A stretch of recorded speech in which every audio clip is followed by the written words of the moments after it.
Libro 3. Advertencias e instrucciones al obispo sobre cómo comer, vestir y orar, y sobre cómo él debe comportarse antes de las comidas, durante las comidas, y después de las comidas, e igualmente sobre su descanso y cómo debe cumplir el oficio de obispo siempre y en todo lugar. Capítulo 1.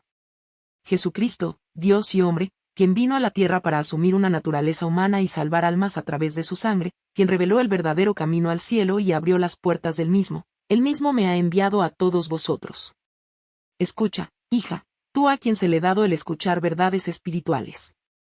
Si este obispo propone caminar por el estrecho sendero tomado por pocos y ser uno de aquellos pocos, déjale antes que haga a un lado la carga que le acosa y le lastra, quiero decir sus deseos terrenales, usando el mundo solo para las necesidades consistentes con el modesto sustento de un obispo. Esto es lo que aquel buen hombre Mateo hizo cuando fue llamado por Dios. Al abandonar las pesadas cargas del mundo, encontró una carga liviana. En segundo lugar, el obispo debería ser ceñido para el viaje, para usar las palabras de las Escrituras. Tobías estaba listo para su viaje cuando se encontró al ángel de pie allí ceñido. ¿Qué significa decir que el ángel estaba ceñido? Significa que cada obispo debe estar ceñido con el cinturón de la justicia y la divina caridad, listo para trillar el mismo camino que aquel que dijo, yo soy el buen pastor y doy la vida por mis ovejas.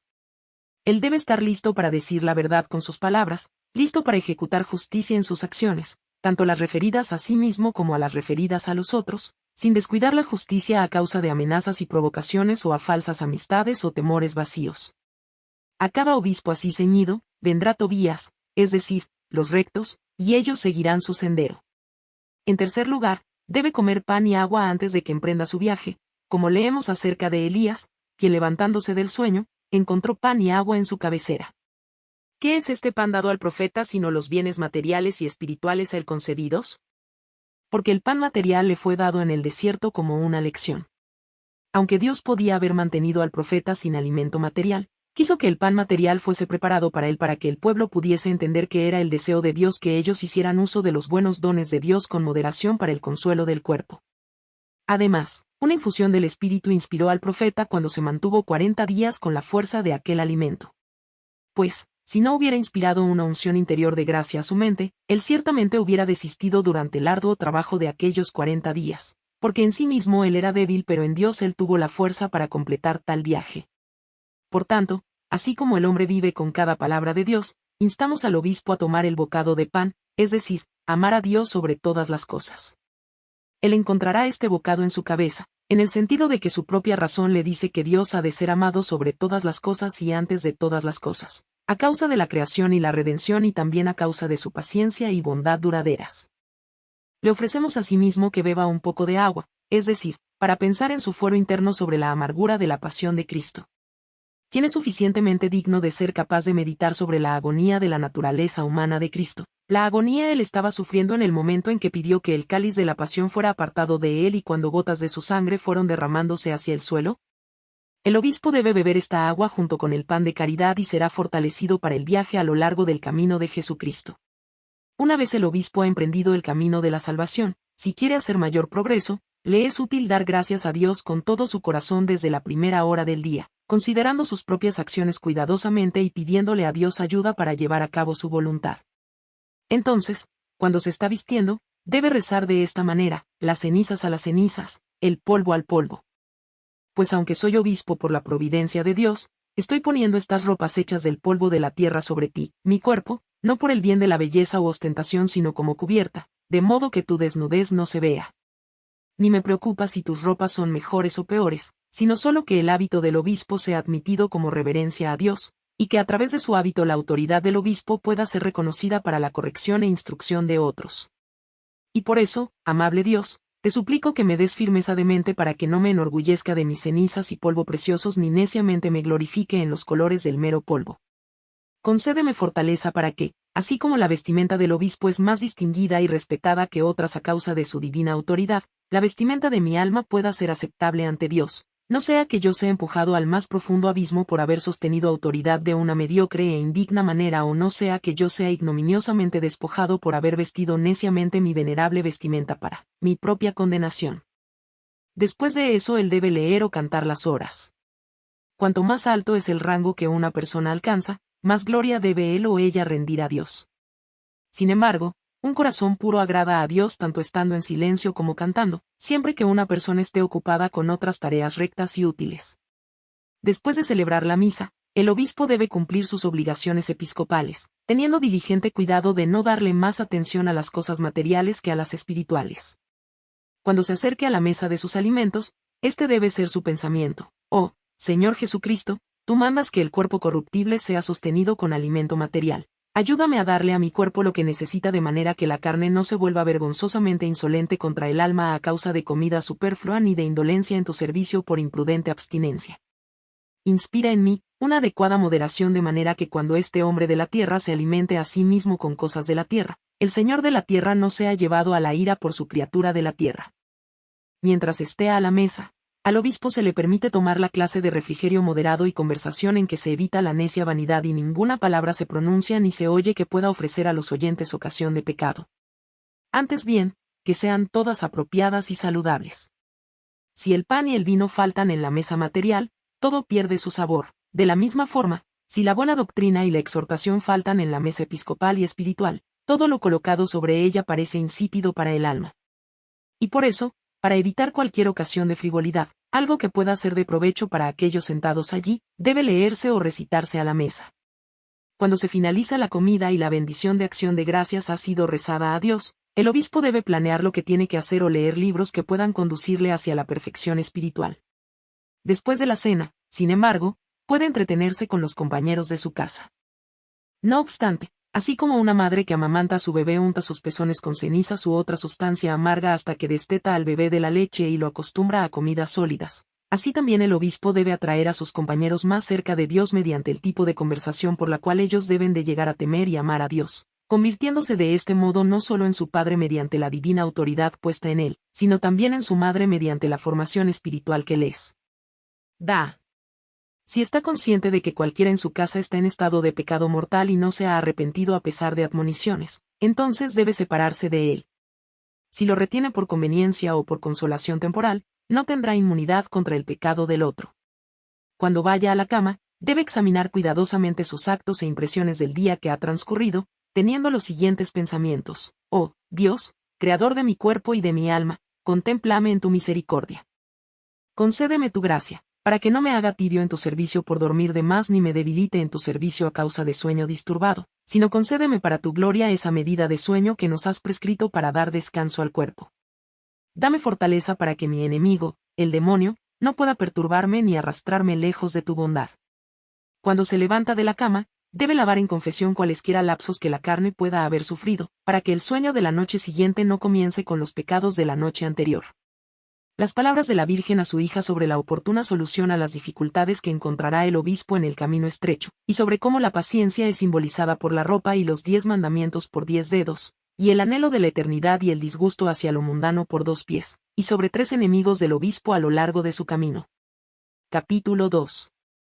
De nuevo la Madre de Dios habla: dile al obispo que, si él emprende este camino, se encontrará con 3 dificultades. La primera dificultad es que es un camino estrecho. La segunda, que hay agudos espinos en él. La tercera, que es un camino rocoso e irregular. Te daré 3 consejos a este respecto. El primero es que el obispo debe vestir ropas fuertes, resistentes y tejidas bien ajustadas en preparación para el estrecho camino. El segundo es que debe mantener sus 10 dedos frente a sus ojos y mirar a través de ellos como a través de barrotes para no ser arañado por los espinos. El tercero es que debe caminar cautamente y poner a prueba cada paso que da para ver si su pie encuentra un sustento firme cuando lo apoya, y no debe apoyar apresuradamente ambos pies al mismo tiempo sin antes comprobar la condición del camino. Este estrecho camino no simboliza otra cosa sino la malicia de la gente malvada hacia el justo, la clase de gente que se burla de los actos honestos y pervierte los caminos y las honradas advertencias del justo, y que da poco peso a cualquier cosa que tenga que ver con la humildad y la piedad. Para confrontar a tal gente el obispo debe vestirse con la prenda de la paciencia duradera, pues la paciencia hace las cargas placenteras y alegremente acepta el insulto que recibe. Los espinos no simbolizan otra cosa sino las penurias del mundo. Para confrontarlas, los 10 dedos de los mandamientos de Dios y sus consejos deben ser mantenerse alzados para que, cuando el espino de las penurias y la pobreza le arañen, pueda recordar los sufrimientos y pobreza de Cristo. Cuando el espino de la ira y la envidia le arañen, debe recordar el amor de Dios que se nos ha mandado mantener. El amor verdadero no insiste en obtener lo que le es propio, sino que se abre enteramente a la gloria de Dios y al beneficio del prójimo. Que el obispo ha de caminar cautamente significa que debe en todo lugar tener una actitud de precaución inteligente. Porque una buena persona debe tener dos pies, por así decirlo. Un pie es el anhelo de la eternidad. El otro es un disgusto hacia el mundo. Su anhelo por la eternidad debe ser circunspecto, en el sentido de que no ha de desear cosas eternas para sí solo, como si fuera digno de ellas. Más bien, debe colocar todo su anhelo y deseo así como su recompensa en las manos de Dios. Su disgusto por el mundo debe ser cauto y lleno de temor, en el sentido de que este disgusto no debe de ser el resultado de sus privaciones en el mundo ni de la impaciencia con la vida, ni debe de ser en honor a vivir una vida más tranquila o de ser liberado de realizar trabajo beneficioso para otros. Más bien, debe solo ser el resultado de su aborrecimiento del pecado y su anhelo de la eternidad. Una vez estas tres dificultades han sido superadas, advertiría al obispo sobre tres enemigos en su camino. Verás, el primer enemigo intenta silbar al oído del obispo para bloquear su escucha. El segundo está frente a él para sacarle los ojos a arañazos. El tercer enemigo está a sus pies, gritando alto y sosteniendo una soga para atrapar sus pies cuando los levante del suelo. Los primeros son aquellas personas o aquellos impulsos que tratan de apartar al obispo del camino correcto, diciendo, ¿por qué te impones tanto trabajo y por qué te conduces sobre un camino tan estrecho? En vez de eso sal al verde camino por el que tantas personas caminan. ¿Qué te importa cómo se comporta esta o aquellas personas? ¿Por qué te molestas en ofender o censurar a aquellas gentes que podrían honorarte y apreciarte? Si ellos no te ofenden ni ofenden a aquellos cercanos a ti, ¿qué te importa cómo viven o si ofenden a Dios? Si tú mismo eres un buen hombre, ¿por qué te preocupas juzgando a otros? Mejor intercambia regalos y servicios. Haz uso de tus amistades humanas para ganar elogios y una buena reputación durante tu vida. El segundo enemigo quiere cegarte como los filisteos hicieron con Sansón. Este enemigo es la belleza y las posesiones mundanas, ropas suntuosas, las diversas trampas de la pompa, privilegios y favores humanos. Cuando tales cosas te son presentadas y agradan a tus ojos, se ciega la razón, el amor a los mandamientos de Dios se vuelve tibio, se comete el pecado libremente y, una vez cometido, se toma a la ligera. Por eso, cuando el obispo tiene una moderada provisión de los bienes necesarios, debe estar contento.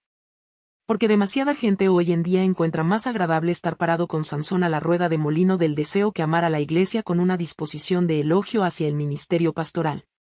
El tercer enemigo grita alto y lleva una soga y dice, ¿por qué estás andando con tanta precaución y con la cabeza agachada? ¿Por qué te humillas tanto, tú que podrías y deberías ser honorado por mucha gente? Sé sacerdote de modo que te sientes entre los de primer rango. Sé obispo para ser honorado por muchos. Avanza a puestos más altos para obtener mejor servicio y disfrutar mayor relajación. Almacena un tesoro con el cual tú puedas ayudarte a ti mismo, así como a los otros y ser confortado por otros en retribución y ser feliz donde quiera que estés. Cuando el corazón se inclina a tales sentimientos y sugerencias, la mente pronto camina hacia los apetitos mundanos, levantando como si fuera el pie de la base del deseo, con lo que queda tan enredado en la trampa de las preocupaciones mundanas que apenas puede levantarse para tomar en cuenta su propia miseria o a aquella de las recompensas y castigos de la eternidad. Tampoco eso es sorprendente, pues las Escrituras dicen que aquel que aspira al oficio de obispo desea una noble tarea para el honor de Dios. Ahora, sin embargo, hay muchos que quieren los honores pero holgazanean en la tarea en la cual se encuentra la eterna salvación del alma. Es por esto que este obispo debe quedarse en la posición que ostenta y no perseguir una más alta, hasta que a Dios le plazca darle otra. Una completa explicación al obispo por parte del Haber N sobre cómo debe de ejercer su oficio episcopal para darle gloria a Dios, y sobre la doble recompensa por haber mantenido el rango de obispo de una manera verdadera y sobre la doble desgracia de haberlo mantenido de una manera falsa, y sobre cómo Jesucristo y todos los santos dan la bienvenida a un obispo honesto y verdadero. Capítulo 3. La Madre de Dios estaba hablando. Deseo explicar al obispo lo que debe de hacer para Dios y lo que le dará gloria a Dios. Todo obispo debe sostener su mitra cuidadosamente en sus brazos. No debe venderla por dinero ni darla a otros por el bien de la amistad mundana ni perderla por negligencia ni tibieza. La mitra del obispo no significa otra cosa más que el rango del obispo y el poder para ordenar sacerdotes, para preparar el crisma, para corregir a aquellos que van por el mal camino y animar al negligente mediante su ejemplo. Porque sostener esta mitra cuidadosamente en sus brazos significa que debe reflexionar cuidadosamente sobre cómo y por qué recibió su poder episcopal, cómo lo ejerce, y cuáles son sus efectos y propósito. Si el obispo examinara cómo es que recibió su poder, primero debe de examinar si deseaba el episcopado para su propio bien o para el de Dios. Si era para su propio bien, entonces su deseo era sin duda carnal. Si era para honra de Dios, esto es, para darle gloria a Dios, entonces su deseo era merecedor y espiritual. Si el obispo considerara para qué propósito ha recibido el episcopado, seguramente fue para que entonces pudiera convertirse en un padre para los pobres y en consuelo e intercesor de las almas, porque los bienes del obispo están intencionados para el bien de las almas. Si sus medios son consumidos ineficazmente y malgastados de una manera pródiga, entonces aquellas almas gritarán para vengarse de la administración injusta. Te diré la recompensa que vendrá por haber tenido el rango de obispo. Será una doble recompensa, como dice Pablo, tanto corporal como espiritual. Será corporal, porque Él es el vicario de Dios en la tierra y por ello los hombres le conceden honor divino como una manera de honrar a Dios. En el cielo será corporal y espiritual a causa de la glorificación del cuerpo y del alma, porque el sirviente estará allí con su Señor debido tanto a la forma en que vivió como obispo en la tierra como por su humilde ejemplo por el cual incitó a otros a la gloria del cielo junto consigo mismo.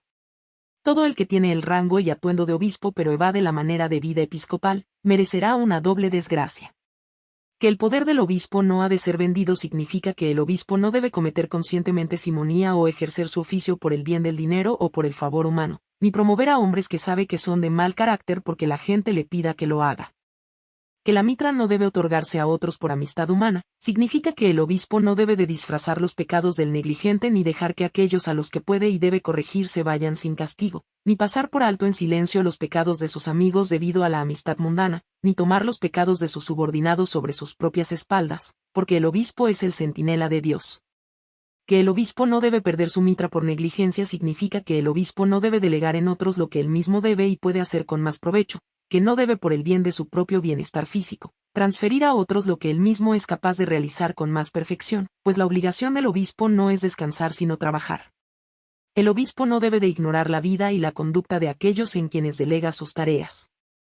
En vez debe conocer y revisar cómo observan la justicia y si se conducen a sí mismos prudentemente y sin avaricia en las tareas que se les asignan. Quiero que sepas, también, que el obispo en su papel de pastor, debe de llevar un ramo de flores bajo sus brazos para atraer a ovejas, tanto lejanas como cercanas, a que corran alegremente tras su perfume. Este ramo de flores significa la predicación piadosa del obispo. Los dos brazos de los cuales el ramo divino cuelga son dos clases de trabajos necesarios para un obispo, es decir, buenas obras públicas y buenas obras escondidas. Así, el rebaño cercano en su diócesis, viendo la caridad del obispo en sus obras y oyéndola en sus palabras, dará gloria a Dios a través del obispo. Asimismo, el rebaño lejano, oyendo de la reputación del obispo, querrá seguirle.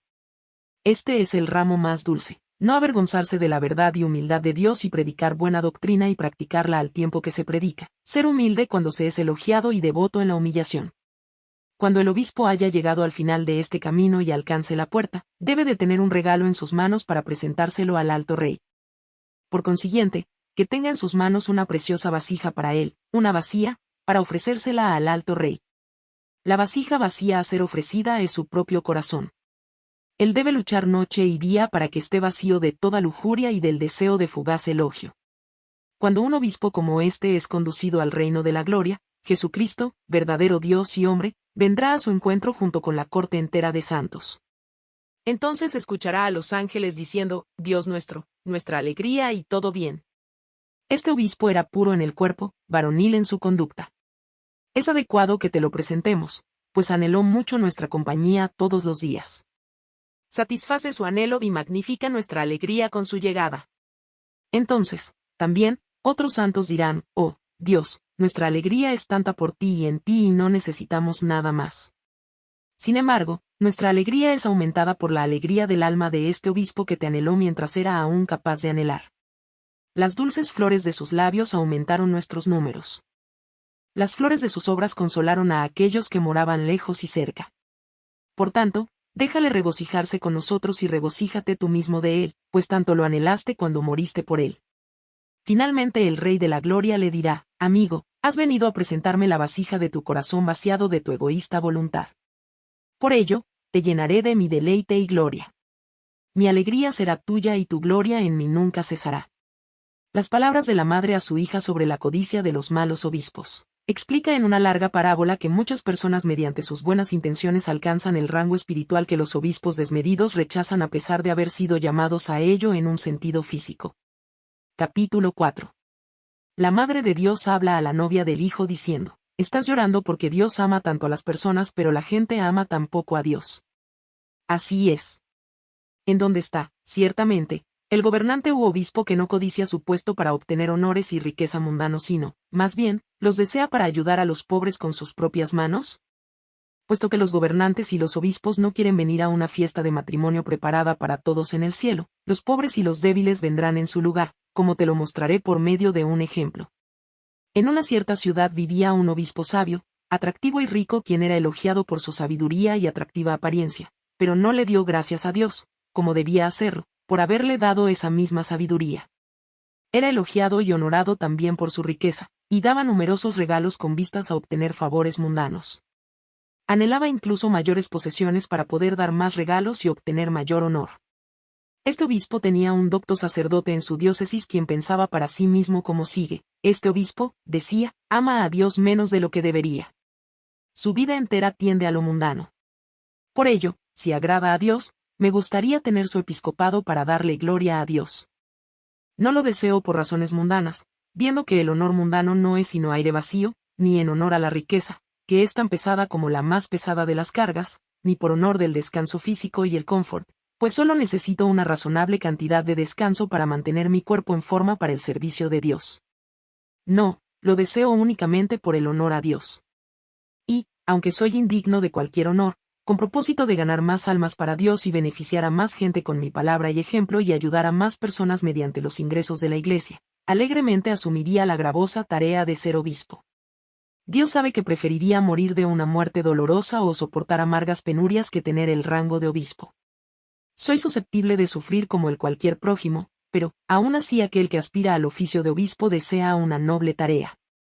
Por esta razón, deseo de buena gana el honorable título de obispo junto con la carga del obispo, aunque lo hago del mismo modo como deseo la muerte. Deseo el honor como medio para salvar más almas. Deseo la carga para mi propia salvación y para mostrar mi amor a Dios y a las almas.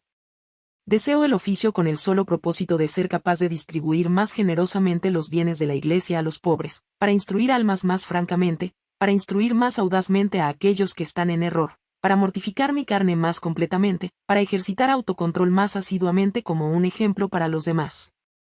Este canónigo prudentemente reprendió a su obispo en privado. No obstante, el obispo lo tomó mal y avergonzó al sacerdote en público, presumiendo imprudentemente de su propia competencia y moderación en todo. El canónigo, sin embargo, se entristeció con las faltas de decoro del obispo, soportó los insultos con paciencia. Pero el obispo ridiculizó la caridad y la paciencia del canónigo y habló tanto contra el que el canónigo fue culpado y se pensó ser un necio mentiroso, mientras el obispo era visto como si fuera justo y circunspecto. A la larga, con el paso del tiempo, tanto el obispo como el canónigo fallecieron y fueron llamados al juicio de Dios. Ante su vista y ante la presencia de los ángeles, apareció un trono dorado con la mitra y la insignia de un obispo junto al mismo. Un gran número de demonios estaba siguiendo al canónigo, deseosos de encontrar alguna falta fatal en él. En cuanto al obispo, se sentían tan seguros de tenerle como siente una ballena sobre las crías que guarda vivas en su barriga entre las olas. Había muchas acusaciones lanzadas contra el obispo: ¿por qué y con qué intención había tomado el oficio de obispo? ¿Por qué se enorgulleció con los bienes que eran intencionados para las almas? Sobre la manera en la que guió las almas que le fueron encomendadas, de qué manera había respondido a la gracia que Dios le había concedido. Cuando el obispo no pudo dar una respuesta justa a los cargos, el juez contestó: pon excremento sobre la cabeza del obispo en vez de una mitra y brea en sus manos en vez de guantes, barro en sus pies en vez de sandalias. En vez de una camisa de obispo y una prenda de lino ponle los harapos de una prostituta. Haz que tenga desgracia en vez de honor. En vez de un fila de sirvientes, haz que tenga una turba furiosa de demonios. Entonces el juez añadió: pon una corona tan radiante como el sol sobre la cabeza del canónigo, guantes dorados en sus manos, coloca zapatos en sus pies. Déjale ponerse las ropas de obispo con todo honor.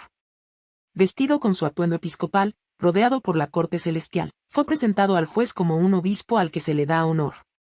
El obispo, sin embargo, se marchó como un ladrón con una cuerda alrededor de su cuello.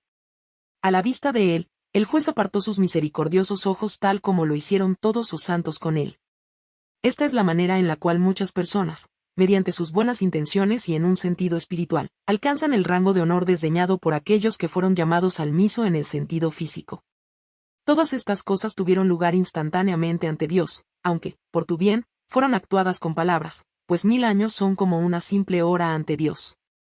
Sucede cada día que, así como muchos obispos y gobernantes no quieren tener el oficio para el cual fueron llamados, Dios elige para sí pobres sacerdotes y asistentes parroquiales quienes, viviendo de acuerdo a su mejor conciencia, estarían contentos, si pudieran, de ser de beneficio a las almas por la gloria de Dios y hacen lo que pueden. Por esta razón, ellos tomarán los lugares preparados para los obispos. Dios es como un hombre que cuelga una corona dorada a la puerta de su casa y grita a los transeúntes: cualquiera de cualquier nivel social puede ganar esta corona.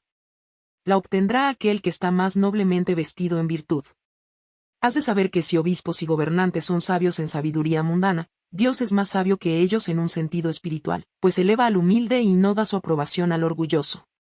Has de saber, también, que este canónigo elogiado no tuvo que preparar su caballo cuando se marchó a predicar o realizar sus obligaciones, ni tuvo que encender el fuego cuando estaba a punto de comer.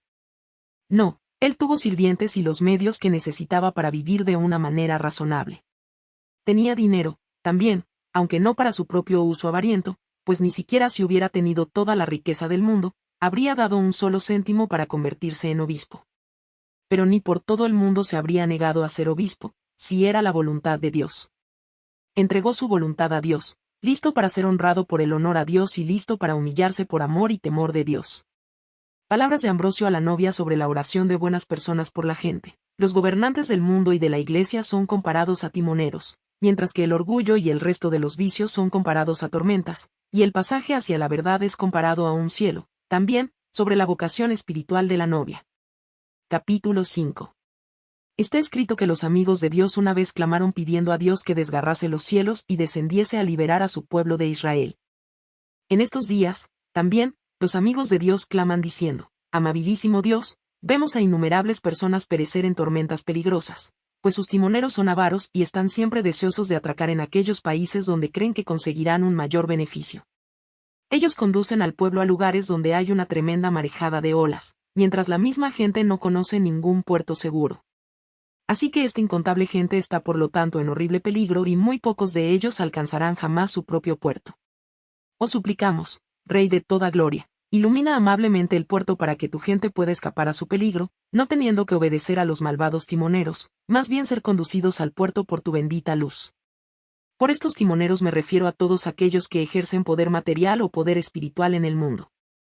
Muchos de ellos aman tanto su propia voluntad que no les importan las necesidades de las almas a su cargo ni las feroces tormentas del mundo, ya que ellos están por su propia libre voluntad atrapados en las tormentas del orgullo, la avaricia y la impureza. La desdichada población imita sus acciones, pensando que están sobre un buen camino. De este modo los gobernantes se llevan a sí mismos y a los que a ellos están sujetos a la perdición al seguir todos y cada uno de sus deseos egoístas. Por el puerto me refiero al pasadizo hacia la verdad. Para muchas personas este pasadizo y se ha vuelto tan oscuro que cuando alguien les describe cómo llegar al puerto de su patria celestial por medio del sagrado Evangelio de Cristo, entonces le llaman mentiroso y en su lugar siguen las maneras de aquellos que se deleitan en todos y cada uno de los pecados, en vez de confiar en las palabras de aquellos que predican la verdad del Evangelio.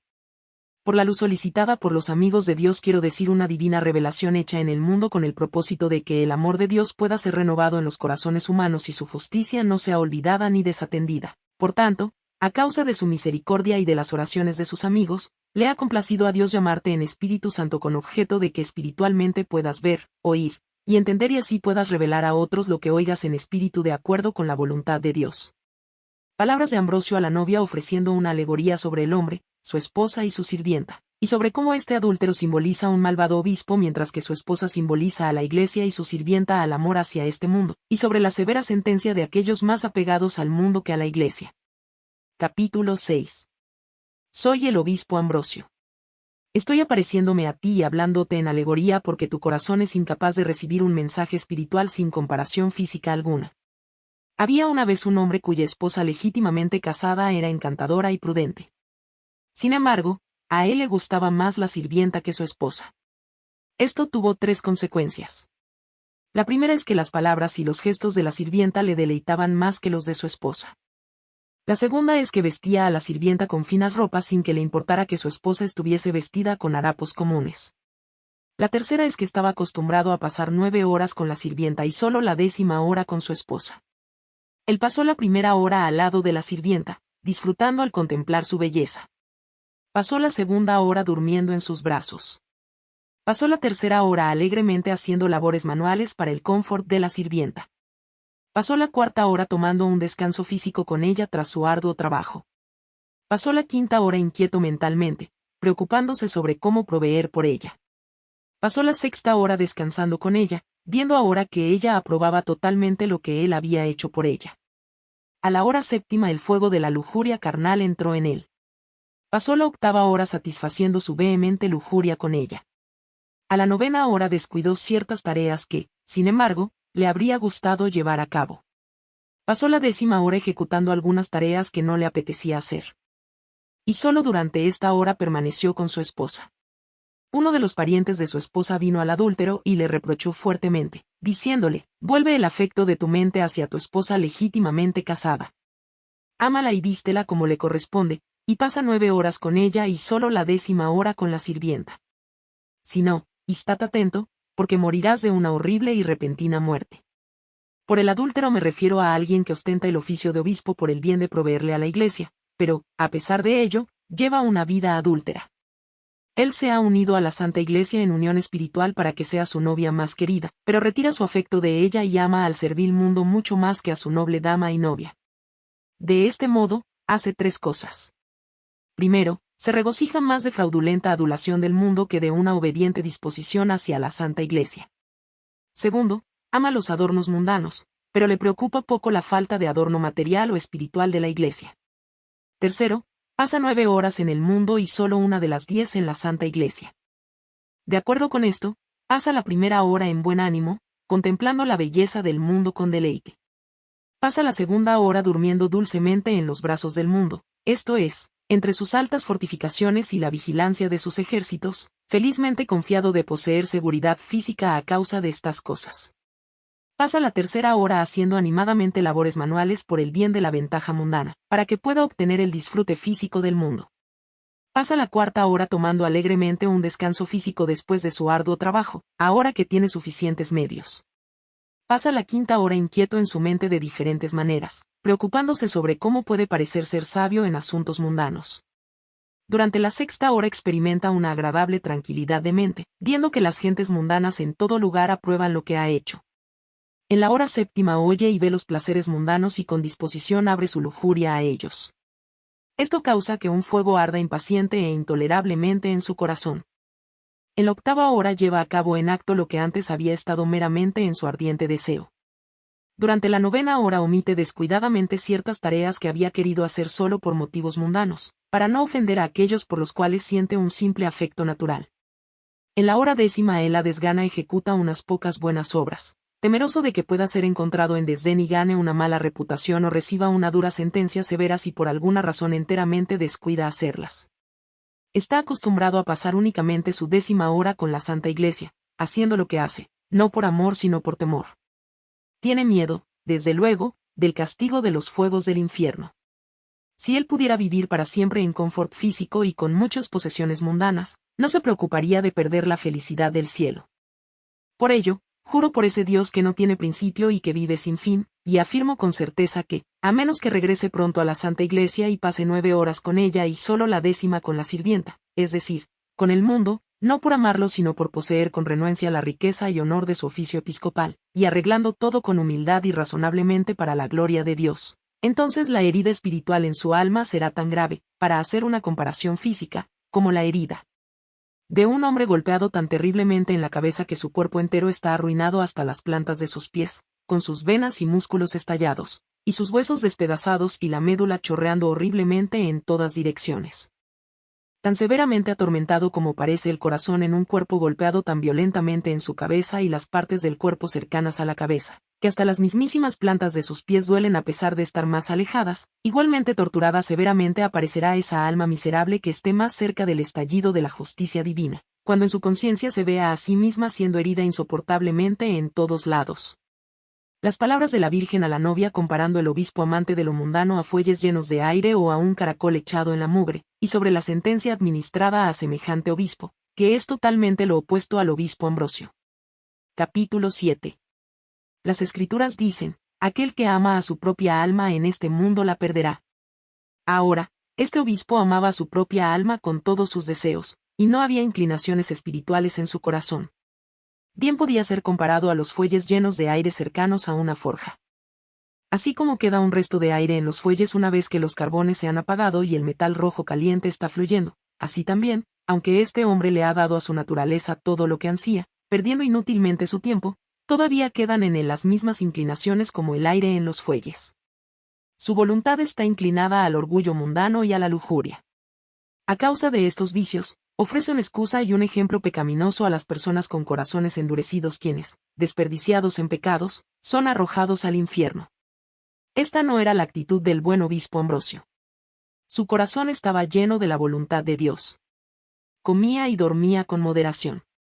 Expulsaba el deseo de pecado y empleaba su tiempo útil y moralmente, bien podría ser llamado un fuelle de virtud. Curó las heridas del pecado con palabras de verdad. Inflamó a aquellos que se habían enfriado en el amor a Dios mediante el ejemplo de sus propias buenas obras.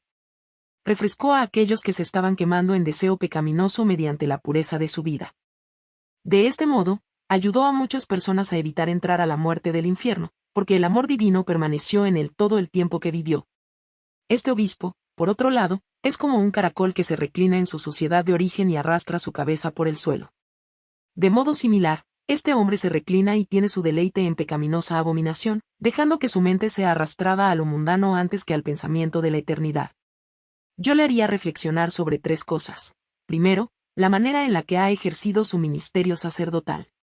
Segundo, el significado de esta frase del Evangelio, visten pieles de oveja pero por dentro son como lobos rabiosos. Tercero, la razón por la cual su corazón arde por las cosas temporales pero es frío hacia el Creador de todas las cosas. Las palabras de la Virgen a la novia acerca de su propia perfección y excelencia, y sobre los desmesurados deseos de los profesores modernos y sobre su falsa respuesta a la pregunta cuestionada a ellos por la gloriosa Virgen. Capítulo 8. La madre habla, yo soy la mujer que ha estado siempre en el amor de Dios. Desde mi infancia estuve enteramente en la compañía del Espíritu Santo. Si quieres un ejemplo, piensa en cómo crece una nuez. Su cáscara externa crece y se ensancha, mientras que su semilla interior también se ensancha y crece, de manera que la nuez está siempre llena y no hay espacio en ella para nada extraño. De la misma manera, también, estaba yo llena del Espíritu Santo desde mi infancia. A medida que mi cuerpo crecía y yo me hacía mayor, el Espíritu Santo me llenó con tanta abundancia que no dejó espacio en mí para que entrase ningún pecado. Así, soy aquella que nunca cometió pecado venial ni mortal. Estoy tan inflamada del amor a Dios que no me gusta nada más que llevar a cabo la voluntad de Dios, porque el fuego del amor divino ardió en mi corazón. Dios, bendito sobre todas las cosas para siempre, quien me creó mediante su poder y me llenó del poder de su Espíritu Santo, tuvo un ardiente amor por mí. En el fervor de su amor me envió a su mensajero y me dio a entender su decisión de que yo debería convertirme en la Madre de Dios. Cuando entendí cuál era la voluntad de Dios, entonces, a través del fuego de amor que guardaba en mi corazón hacia Dios, una palabra de verdadera obediencia al instante salió de mis labios, y di esta respuesta al mensajero, diciendo, sea hecho en mí según tu palabra. En ese mismo instante la palabra se hizo carne en mí. El Hijo de Dios se convirtió en mi Hijo. Nosotros dos tuvimos un Hijo que es a la vez Dios y hombre, como yo soy a la vez madre y virgen. Tan pronto como mi Hijo Jesucristo, verdadero Dios y el más sabio de los hombres, estuvo en mi seno, recibí tan grandiosa sabiduría a través de él que no solo podía entender el saber y la ciencia de los eruditos, sino también incluso podía conocer si sus corazones eran sinceros, si sus palabras procedían del amor a Dios o de mera inteligencia erudita. Por tanto, tú que oyes mis palabras deberías decirle a ese erudito que tengo tres preguntas para él. Primero, si desea ganar el favor y la amistad del obispo en un sentido corporal más de lo que desea presentar el alma del obispo a Dios en un sentido espiritual. Segundo, si su mente se regocija más en poseer una gran cantidad de florines o en no poseer ninguno. Tercero, ¿Cuál de las siguientes dos opciones prefiere? ¿Ser llamado erudito y tomar su asiento entre los rangos honrados por el bien de la gloria mundana o ser llamado un simple hermano y tomar su asiento entre los modestos? Déjale considerar estas tres preguntas cuidadosamente. Si su amor por el obispo es más corporal que espiritual, entonces prosigue que le dice cosas que al obispo le gusta escuchar en vez de prohibirle que haga todas las cosas pecaminosas que le gusta hacer. Si es más feliz de poseer muchos florines en vez de ninguno, entonces él ama las riquezas más que la pobreza. Él entonces da la impresión de aconsejar a sus amigos que adquieran tanto como puedan en lugar de abandonar alegremente aquello de lo que ellos pueden prescindir. Si, por el bien de la gloria mundana prefiere su reputación erudita y sentarse en un asiento de honor, entonces ama el orgullo más que la humildad y, por tanto, aparece ante Dios más como un asno que como un erudito. En ese caso él está rumiando paja vana, que es lo mismo que el conocimiento erudito sin caridad, y él no tiene el trigo fino de la caridad, pues la caridad divina nunca puede crecer fuerte en un corazón orgulloso. Después que el erudito se había excusado con la excusa de que tenía un mayor deseo de presentar el alma del obispo a Dios en un sentido espiritual y que preferiría no tener florines, en tercer lugar, que no le preocupaba el título de erudito, la madre dijo nuevamente: yo soy aquella que oyó la verdad de los labios de Gabriel y creyó sin dudar. Es por esto que la verdad tomó para sí carne y sangre de mi cuerpo y permaneció en mí. Di nacimiento a la misma verdad que era en sí misma tanto Dios como hombre. Puesto que la verdad, que es el Hijo de Dios, quiso venir a mí y morar en mí y ser nacido de mí, sé enteramente bien si las personas tienen verdad en sus labios o no. Le hice al erudito tres preguntas. Habría aprobado su respuesta, si hubiera habido verdad en sus palabras. Sin embargo, no había verdad en ellas. Por eso, le daré tres advertencias. La primera es que hay algunas cosas que él ama y desea en este mundo pero que no obtendrá en absoluto. La segunda es que él pronto perderá el objeto que tiene alegría mundana en poseer. La tercera es que los pequeños entrarán en el cielo. Los grandes serán dejados afuera, porque la puerta es estrecha. Las palabras de la Virgen a la novia sobre aquellos que pueden ver y oír y demás, escapan de los peligros por virtud de la luz del sol y demás, pero suceden peligros a aquellos que son ciegos y sordos y demás. La madre habla, aunque un hombre ciego no lo vea, aún así el sol brilla claramente en esplendor y belleza incluso cuando está cayendo por un precipicio. Los viajeros que tienen una vista clara están agradecidos por la luz diáfana que les ayuda a evitar los peligros de su viaje. Aunque el hombre sordo no la oye, aún así la violenta avalancha viene a estrellarse terriblemente sobre él desde lo alto, pero aquel que puede oírla llegar escapa a lugares más seguros. Aunque el hombre muerto no puede saborearla mientras yace pudriéndose entre gusanos, aún así una buena bebida sabe dulce. Un hombre vivo puede sorberla y estar feliz de corazón, sintiéndose envalentonado por cualquier acto valiente. La Virgen habla a su hija, ofreciendo certeza sobre las palabras dichas a ella, y sobre el peligro y el colapso que se aproxima a la Iglesia, y sobre cómo, desafortunadamente, los supervisores de la Iglesia se dedican grandemente hoy en día a una vida de libertinaje y avaricia y desperdician los bienes de la Iglesia en su orgullo, y cómo la ira de Dios se incita en contra de los que así son. Capítulo 10. La madre habla: no temas las cosas que estás a punto de ver, pensando que vienen del espíritu maligno. Así como la luz y el calor acompañan al sol que se aproxima pero no siguen a una oscura sombra, de la misma manera dos cosas acompañan la venida del Espíritu Santo al corazón: un ardiente amor hacia Dios y la completa iluminación de la santa fe. Tú estás experimentando estas dos cosas ahora. Estas dos no siguen al demonio, a quien podemos asemejar a una sombra oscura. Por ello, manda mi mensajero al hombre que te mencioné. Aunque conozco su corazón y sé cómo responderá, así como el final inminente de su vida, aún así tú debes enviarle el siguiente mensaje. Querría que él supiera que los cimientos de la Santa Iglesia están tan gravemente deteriorados por su lado derecho que su tejado abovedado tiene muchas grietas en la cima, y que esto provoca que las piedras caigan tan peligrosamente que muchos de los que pasan por debajo de él pierden sus vidas. Varias de las columnas que deberían estar en pie erectas están casi al nivel del suelo e incluso el piso está tan lleno de agujeros que cuando las personas ciegas entran ahí tienen peligrosas caídas. A veces incluso sucede que, junto con los ciegos, las personas con buena vista tienen malas caídas a causa de los agujeros peligrosos del piso. Como resultado de todo esto, la Iglesia de Dios está tambaleándose peligrosamente, y si está tambaleándose tanto, ¿qué aguarda después sino su colapso? Te aseguro que si no se le ayuda con reparaciones, su colapso será tan grande que se oirá a lo largo y ancho de la cristiandad. Yo soy la Virgen en cuyo seno el Hijo de Dios condescendió a entrar, sin la menor huella de contagio de lujuria carnal. El Hijo de Dios nació de mi seno cerrado, dándome consuelo pero ningún dolor en absoluto. Estuve ahí al lado de la cruz cuando Él, victorioso, superó el infierno a través de su paciente sufrimiento y abrió el cielo con la sangre de su corazón. Yo estaba también en la montaña cuando el Hijo de Dios, que es también mi Hijo, ascendió al cielo.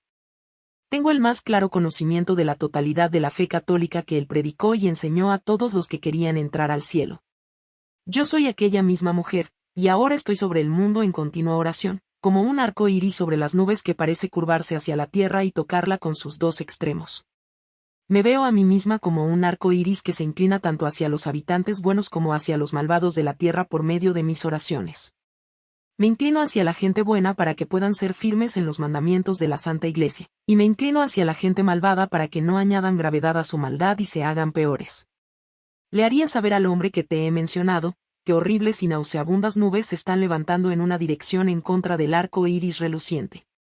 Por estas nubes me refiero a aquellos que llevan una vida de libertinaje carnal, aquellos que son tan insaciables como el abismo del océano en su avaricia por el dinero, y aquellos que arrogante e irracionalmente gastan sus medios en forma tan derrochadora como una corriente torrencial que vierte su agua. Muchos de los supervisores de la Iglesia son culpables de estas tres cosas, y sus horrendos pecados se elevan hasta el cielo a la vista de Dios, tan opuestos a mis plegarias como las nubes nauseabundas se oponen al arco iris reluciente. Los hombres que deberían estar aplacando la ira de Dios junto a mí están, en cambio, provocando la ira de Dios contra ellos mismos. Tales hombres no deberían ser ascendidos en la Iglesia de Dios. Yo, la Reina del Cielo, vendré en ayuda de cualquiera que, sabiendo su propia insuficiencia, esté deseoso de asumir la tarea de hacer estables los cimientos de la Iglesia y restaurar la viña bendita que Dios fundó con su sangre, y, junto a los ángeles, erradicaré las raíces flojas y arrojaré todos los árboles sin fruto al fuego y sembraré brotes fructíferos en su lugar. Por esta viña me refiero a la Iglesia de Dios en la cual las dos virtudes de humildad y caridad divina deben de ser restauradas. Anexo. El Hijo de Dios habla de los nuncios apostólicos. Habéis entrado en la compañía de gobernantes y vais a alzaros todavía más alto. Merecedor es aquel que trabaja para exaltar la humildad, pues el orgullo se ha alzado ya demasiado alto. Aquel que tiene caridad hacia las almas también recibirá los más altos honores, porque la ambición y la simonía prevalecen ahora entre muchas personas. Feliz aquel que intenta erradicar los vicios del mundo tanto como puede, porque el vicio ha crecido ahora de manera anormalmente intensa. Es también muy eficaz tener paciencia y orar por ello, pues, en los días de muchos que aún están vivos, el sol será desgarrado en dos, las estrellas serán arrojadas en confusión, la sabiduría se tornará insensata. Los humildes en la tierra gemirán y los audaces prevalecerán. La comprensión e interpretación de estas cosas pertenece a los hombres sabios quienes saben cómo hacerlo rudo suave y proveer para el futuro. La revelación precedente era para el cardenal de Albano, quien era entonces un prior. Las palabras confiadas de la novia a Cristo, y sobre cómo Juan el Bautista ofrece certeza a la novia de que es Cristo quien le habla, y sobre la felicidad del buen hombre rico, y sobre cómo un obispo imprudente es comparado a un mono a causa de su necedad y malvada vida. Capítulo 11. La novia habló humildemente a Cristo en su oración diciendo, «Oh, mi Señor Jesucristo, tan firmemente creo en ti que incluso si la serpiente se pusiese enfrente de mi boca, no entraría a menos que lo permitieras por mi propio bien». Juan el Bautista respondió, «El que se te aparece es el verdadero Hijo de Dios por naturaleza, de quien yo mismo oí al Padre dar testimonio cuando dijo, Este es mi Hijo». De él procede el Espíritu Santo que apareció sobre él en forma de paloma cuando le estaba bautizando. Él es el Hijo de la Virgen de acuerdo con la carne. Yo toqué su cuerpo con mis propias manos. Cree firmemente en Él y entra en su vida. Él es el que ha mostrado el verdadero camino por el cual pobres y ricos pueden entrar en el cielo. Pero puedes preguntar, ¿cuál debe ser la disposición interior de una persona rica si va a entrar en el cielo? Dado que Dios mismo ha dicho que es más fácil para un camello entrar por el ojo de una aguja que para un rico entrar en el cielo. A esto te respondo. Un hombre rico que está dispuesto de tal manera que tiene miedo de tener cualesquiera bienes obtenidos ilícitamente, que está preocupado en no malgastar sus medios o contrariar la voluntad de Dios, quien guarda sus posesiones y los honran de mala gana y se separaría con gusto de ellos, que es perturbado por la pérdida de almas y el deshonor hacia Dios, y, aunque es obligado por los planes de Dios a poseer el mundo hasta cierto punto, permanece vigilante en lo que respecta al amor de Dios en cada una de sus intenciones. Este es el tipo de hombre rico que da fruto y con quien Dios es feliz y lo aprecia. Este obispo, sin embargo, no es rico de esa manera. Es como un mono con 4 rasgos distintivos. El primero es un disfraz que ha sido hecho para el que le cuelga y esconde su torso pero deja sus partes íntimas completamente expuestas. El segundo es que toca cosas apestosas con sus dedos y se los lleva a la boca. El tercero es que tiene cara de humano, aunque el resto de su color y apariencia es la de un animal salvaje. El cuarto es que, aunque tiene ambas manos y pies, pisotea la suciedad con sus manos y dedos.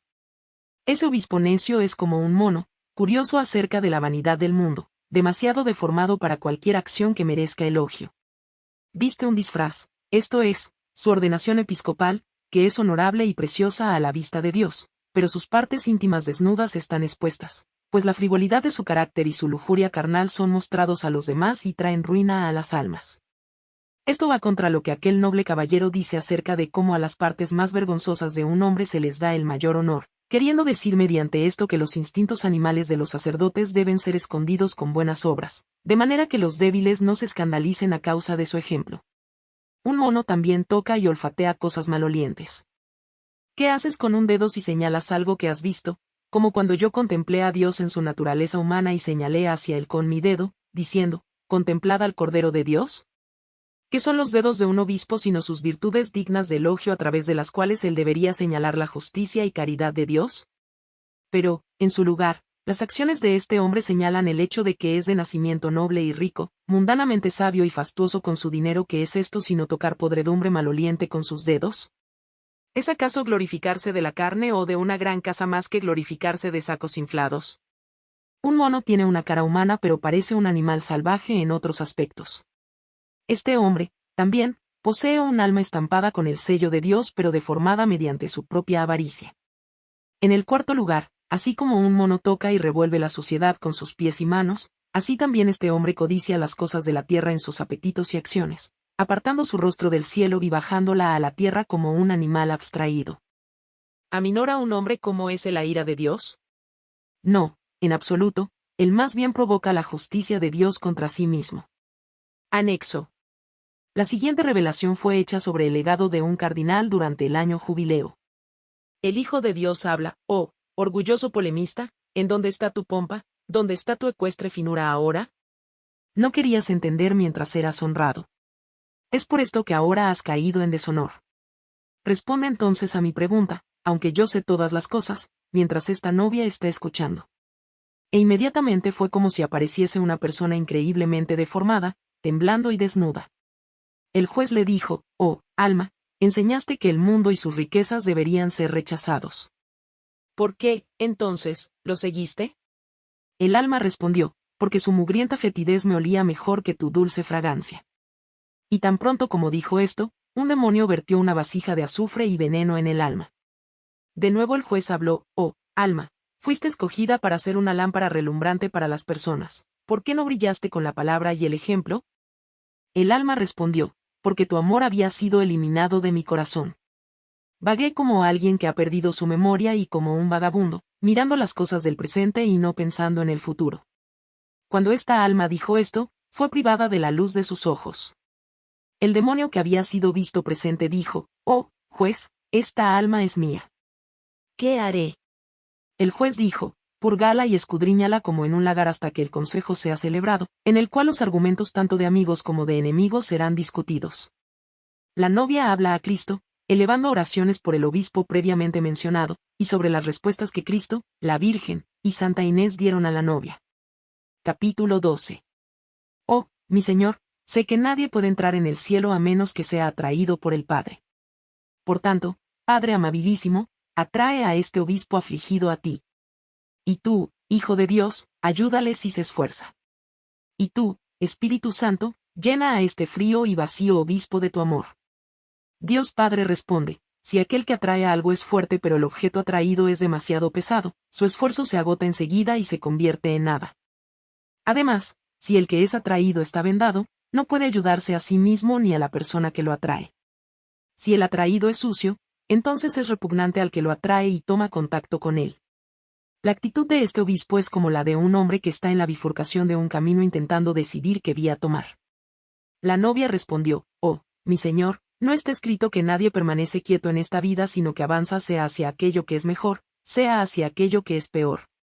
El padre respondió, ambas cosas podrían decirse aquí, dado que este hombre está, como si fuera, entre dos caminos, uno de alegría y otro de pena.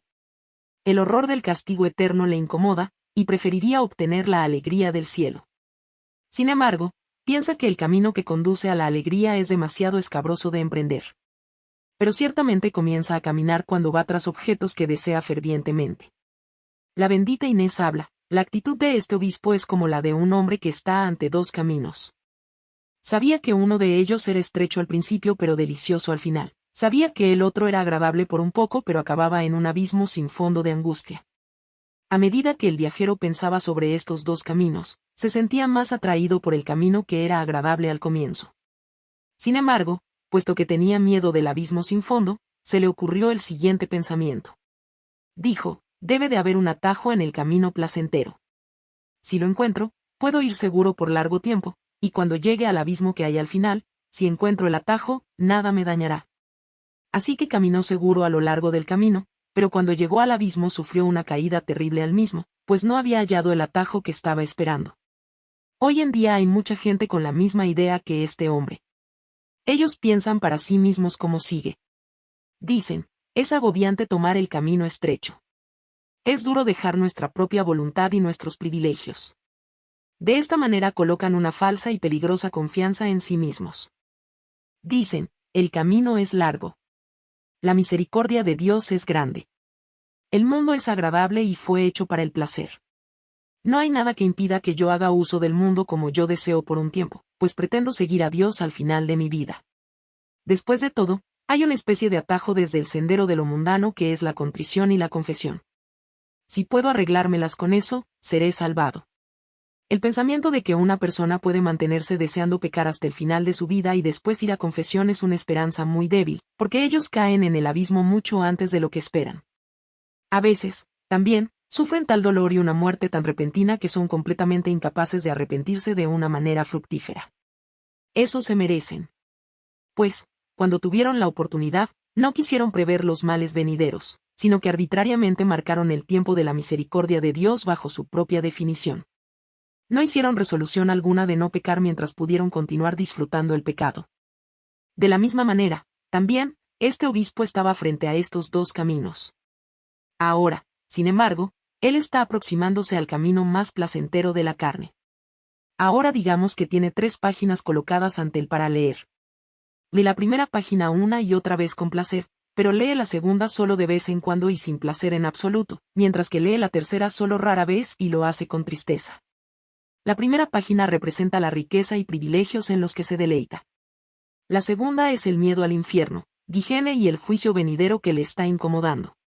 La tercera es el amor y el temor filial de Dios que él rara vez persigue.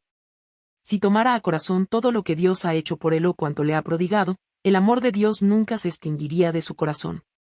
La novia respondió, oh señora, ruega por él. Y entonces la bendita Inés dijo, ¿cuál es el papel de la justicia sino juzgar y cuál es el papel de la misericordia sino alentar? La Madre de Dios habla, al obispo se le dirá esto, aunque Dios puede hacer todo, la cooperación personal de un hombre es también necesaria si pretende evitar el pecado y ganar el amor de Dios. Hay 3 medios de evitar el pecado y 3 medios de obtener el amor de Dios. Los 3 por medio de los cuales se evita el pecado son, perfecta penitencia. Segundo, la intención de no querer cometer el pecado otra vez. Tercero, mejorar la propia vida de acuerdo al consejo de aquellos que uno sabe han abandonado el mundo. Los 3 medios que funcionan juntos para ganar el amor de Dios son la humildad, la misericordia y el esfuerzo de amar. Quienquiera que reza un solo Padre Nuestro por ganar el amor de Dios pronto experimentará el efecto del amor de Dios acercándose a él. Sobre el otro obispo, sobre el cual estaba hablando contigo anteriormente, debo decir en conclusión que el abismo parece muy ancho para que él lo salte, los muros demasiado altos para escalar, los barrotes demasiado fuertes para romper. Yo estoy aquí esperándole, pero él vuelve su cabeza lejos hacia las actividades de 3 grupos de personas que le entretiene ver. El primer grupo es un coro danzante. Él les dice, me gusta escucharos, esperadme. El segundo grupo está envuelto en especulación. Él les dice, quiero ver lo que vosotros veis, disfruto mucho esas cosas. El tercer grupo está divirtiéndose y relajándose en calma, y él quiere disfrutar el privilegio y relajarse con ellos. Ser un coro danzante en el mundo no significa otra cosa sino pasar de un efímero deleite a otro, de un deseo a otro. Estar y especular no significa otra cosa sino apartar el alma de la divina contemplación y pensar sobre recoger y distribuir bienes temporales. Relajarse en calma no significa sino relajar el cuerpo. Mientras miraba estas tres multitudes, el obispo ha escalado una alta montaña, pero él no se preocupa de las palabras que le he mandado, ni hace caso de las condiciones de mi mensaje, que son que, si mantiene su promesa, yo también cumpliré la mía. La novia responde: oh, gentil madre, no lo abandones. La madre le dice: no lo abandonaré hasta que el polvo regrese al polvo. Más aún, si él rompe y atraviesa los barrotes, vendré a su encuentro como una sirvienta y le ayudaré como una madre. Y la madre añadió: ¿estás tú, hija, pensando cuál habría sido la recompensa del canónigo de Orleans, si su obispo hubiera sido convertido? Te responderé: ves cómo la tierra da la hierba y las flores de diferentes especies y clases.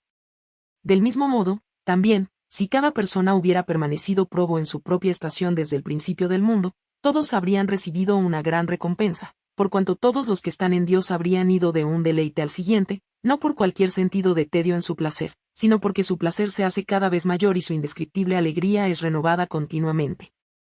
Explicación. Este era el obispo de Basjo. Cuando él estaba en Roma, estuvo muy preocupado sobre su regreso.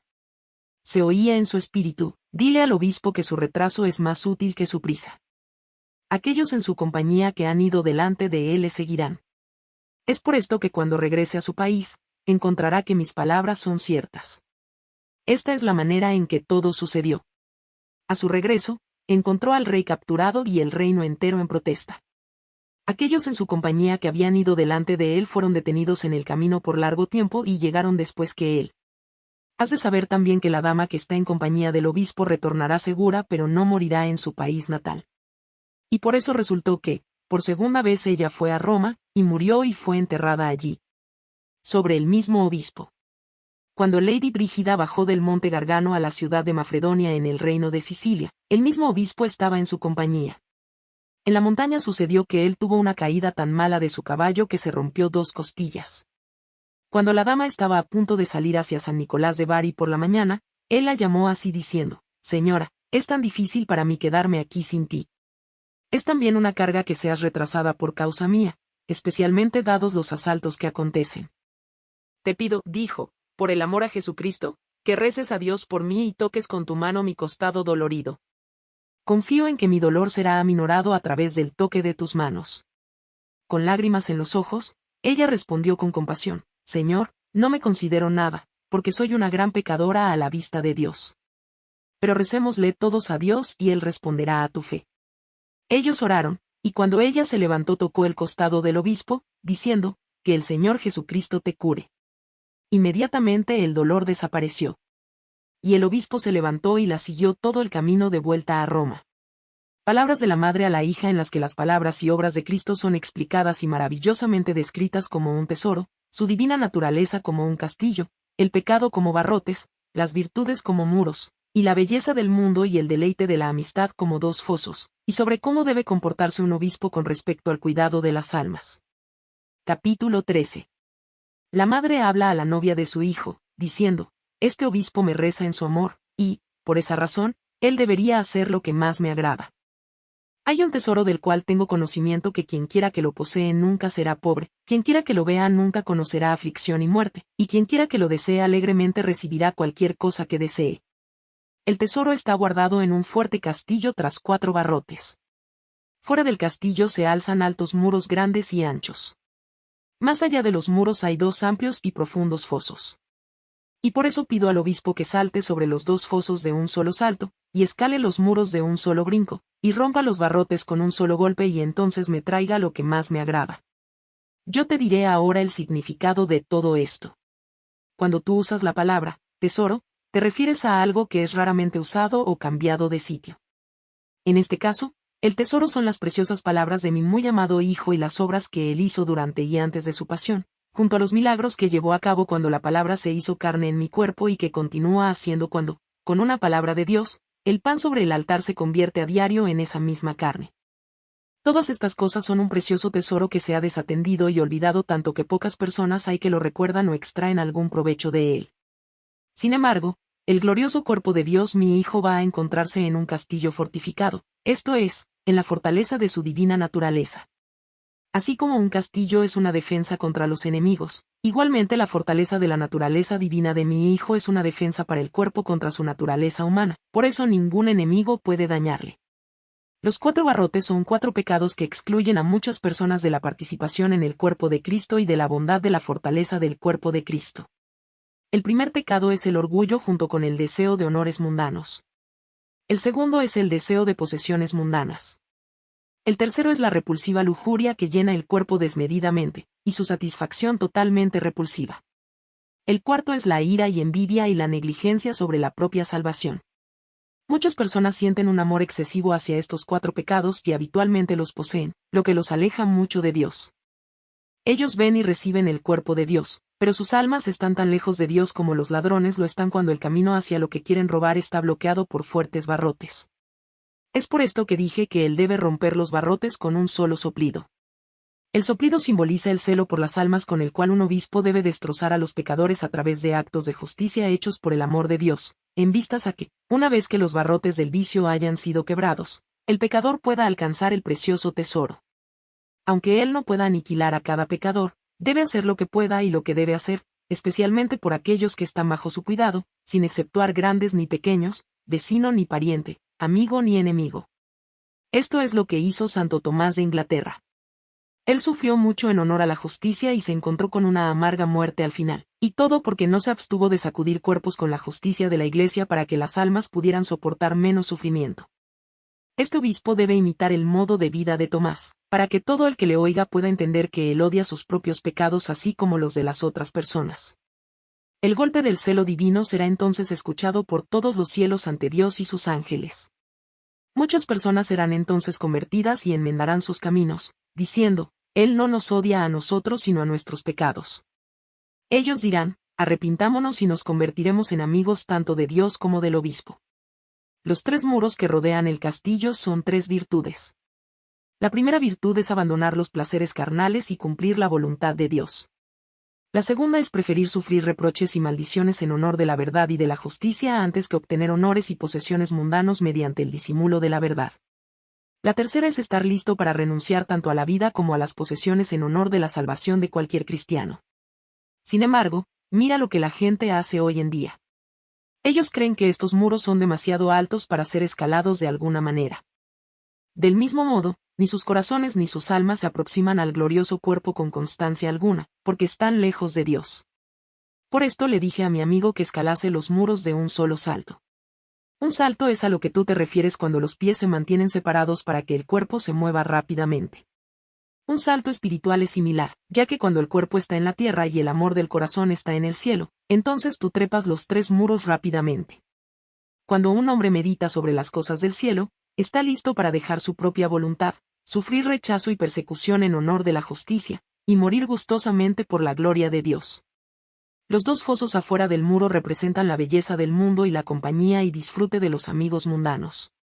Hay muchísimas personas que están contentas de descansar en estos fosos y nunca se preocupan de si verán a Dios en el cielo. Los fosos son anchos y profundos, anchos porque las voluntades de tales personas están lejos de Dios, y profundos porque confinan a muchas almas en las profundidades del infierno. Es por esto que los fosos deben saltarse de un solo brinco. Un salto espiritual no es sino separar el propio corazón completo de las cosas que son vacías y dar un salto desde los bienes mundanos al reino de los cielos. He mostrado cómo romper los barrotes y saltar los muros. Ahora mostraré cómo este obispo debe traerme la cosa más preciosa que jamás hubo. La naturaleza divina de Dios fue y es desde la eternidad sin principio, pues ni principio ni fin pueden ser hallados en ella. Pero su naturaleza humana estuvo en mi cuerpo y tomó carne y sangre de mí. Por eso, es la cosa más preciosa que jamás hubo o que hay. Igualmente, cuando el alma justa recibe el cuerpo de Dios con amor y cuando su cuerpo llena el alma, allí está la cosa más preciosa que jamás existió. Aunque la naturaleza divina existe en 3 personas sin principio ni fin en sí mismo, cuando Dios me mandó a su Hijo con su divina naturaleza y el Espíritu Santo, Él recibió su bendito cuerpo de mí. Ahora mostraré al obispo cómo esta cosa preciosa ha de traerse ante el Señor. Dondequiera que el amigo de Dios se cruza con un pecador cuyas palabras demuestran poco amor por Dios, pero mucho amor por el mundo, esa alma está vacía en lo que respecta a Dios. De la misma manera, el amigo de Dios debe mostrar su amor por Dios mediante la pena de que un alma redimida por la sangre del Creador sea enemiga de Dios. Debe mostrar compasión por el alma desdichada usando algo como dos voces hacia ella, una con la cual ruegue a Dios que se apiade del alma, y otra con la que muestre al alma su propio peligro. Si puede reconciliar y unir ambas, Dios y el alma, entonces las manos de su amor le ofrecerán a Dios el más precioso regalo, pues la cosa más querida para mí es cuando el cuerpo de Dios, que estuvo una vez dentro de mí, y el alma humana, que Dios ha creado, se juntan en amistad. Esto no es sorprendente. Sabes bien que yo estaba presente cuando mi hijo, el gran caballero, fue desde Jerusalén a luchar en una batalla tan brutal y difícil que todos los tendones de sus brazos fueron violentados. Su espalda fue ensangrentada y estaba lívida, sus pies atravesado por clavos, sus ojos y oídos llenados de sangre. Su cabeza se inclinó hacia abajo cuando entregó su espíritu. Su corazón fue atravesado por la punta de una lanza. Ganó alma sufriendo mucho. Aquel que ahora vive en la gloria extiende sus brazos a los hombres, pero pocos son aquellos que le traen su novia. Consecuentemente, un amigo de Dios no debe escatimar vida ni posesiones en ayudar a otros mientras él se ayuda a sí mismo trayéndolas a mi hijo. Dile al obispo que, dado que él reza por mi amistad, yo me amarraré a mí misma a él con un vínculo de fe. El cuerpo de Dios, que estuvo una vez dentro de mí, le dará la bienvenida a su alma con gran amor. Así como el Padre estuvo en mí junto al Hijo, que tenía mi cuerpo y alma en sí mismo, y así como el Espíritu Santo que está en el Padre y el Hijo estaba en todo lugar conmigo y tuvo a mi Hijo dentro de él, así también mi sirviente se unirá al mismo Espíritu. Si él ama los sufrimientos de Dios y tiene su precioso cuerpo en su corazón, entonces tendrá la naturaleza humana de Dios, la cual tiene la naturaleza divina dentro de él y sin ella. Dios estará en él y él en Dios, así como Dios está en mí y yo en él. Como mi sirviente y yo compartimos el mismo Dios, también compartiremos un vínculo de amor y un Espíritu Santo que es un Dios con el Padre y el Hijo. Una cosa más, si este obispo mantiene su promesa conmigo, le ayudaré durante su vida. Al final de su vida le ayudaré y asistiré y traeré su alma ante Dios, diciendo, mi Dios, este hombre te sirvió y me obedeció, y por tanto, presento su alma ante ti. Oh, hija, ¿en qué está pensando una persona cuando desprecia su propia alma? ¿Hubiese acaso Dios Padre, en su inconmensurable divinidad, dejado que su propio e inocente Hijo sufriera tanto en su naturaleza humana, si no tuviera un honesto deseo y anhelo de almas y por la gloria eterna que ha preparado para ellas? Esta revelación fue sobre el obispo de Lincopín, quien después fue nombrado arzobispo. Hay más sobre el mismo obispo en el libro 6, capítulo 22, que comienza, este prelado. Anexo sobre el mismo hombre. El obispo por el que lloras vino a un purgatorio fácil. Has de tener la certeza que, aunque en el mundo tuvo muchos que bloquearon su camino, ellos ahora han recibido sus sentencias, y él será glorificado debido a su fe y pureza. Las palabras de la madre a su hija, usando una maravillosa comparación para describir a un cierto obispo, asemejándolo a una mariposa, su humildad y orgullo a sus dos alas, las tres fachadas que cubren los vicios del obispo a los tres colores de un insecto, sus actos al grosor de su color, su doble voluntad a las dos antenas de una mariposa, su avaricia a su boca, su endeble amor a su endeble cuerpo. Capítulo 14. La madre habla a la novia de su hijo, diciendo, tú eres una vasija que el propietario llena y el profesor vacía. Sin embargo, es una y la misma persona quien te llena y te vacía.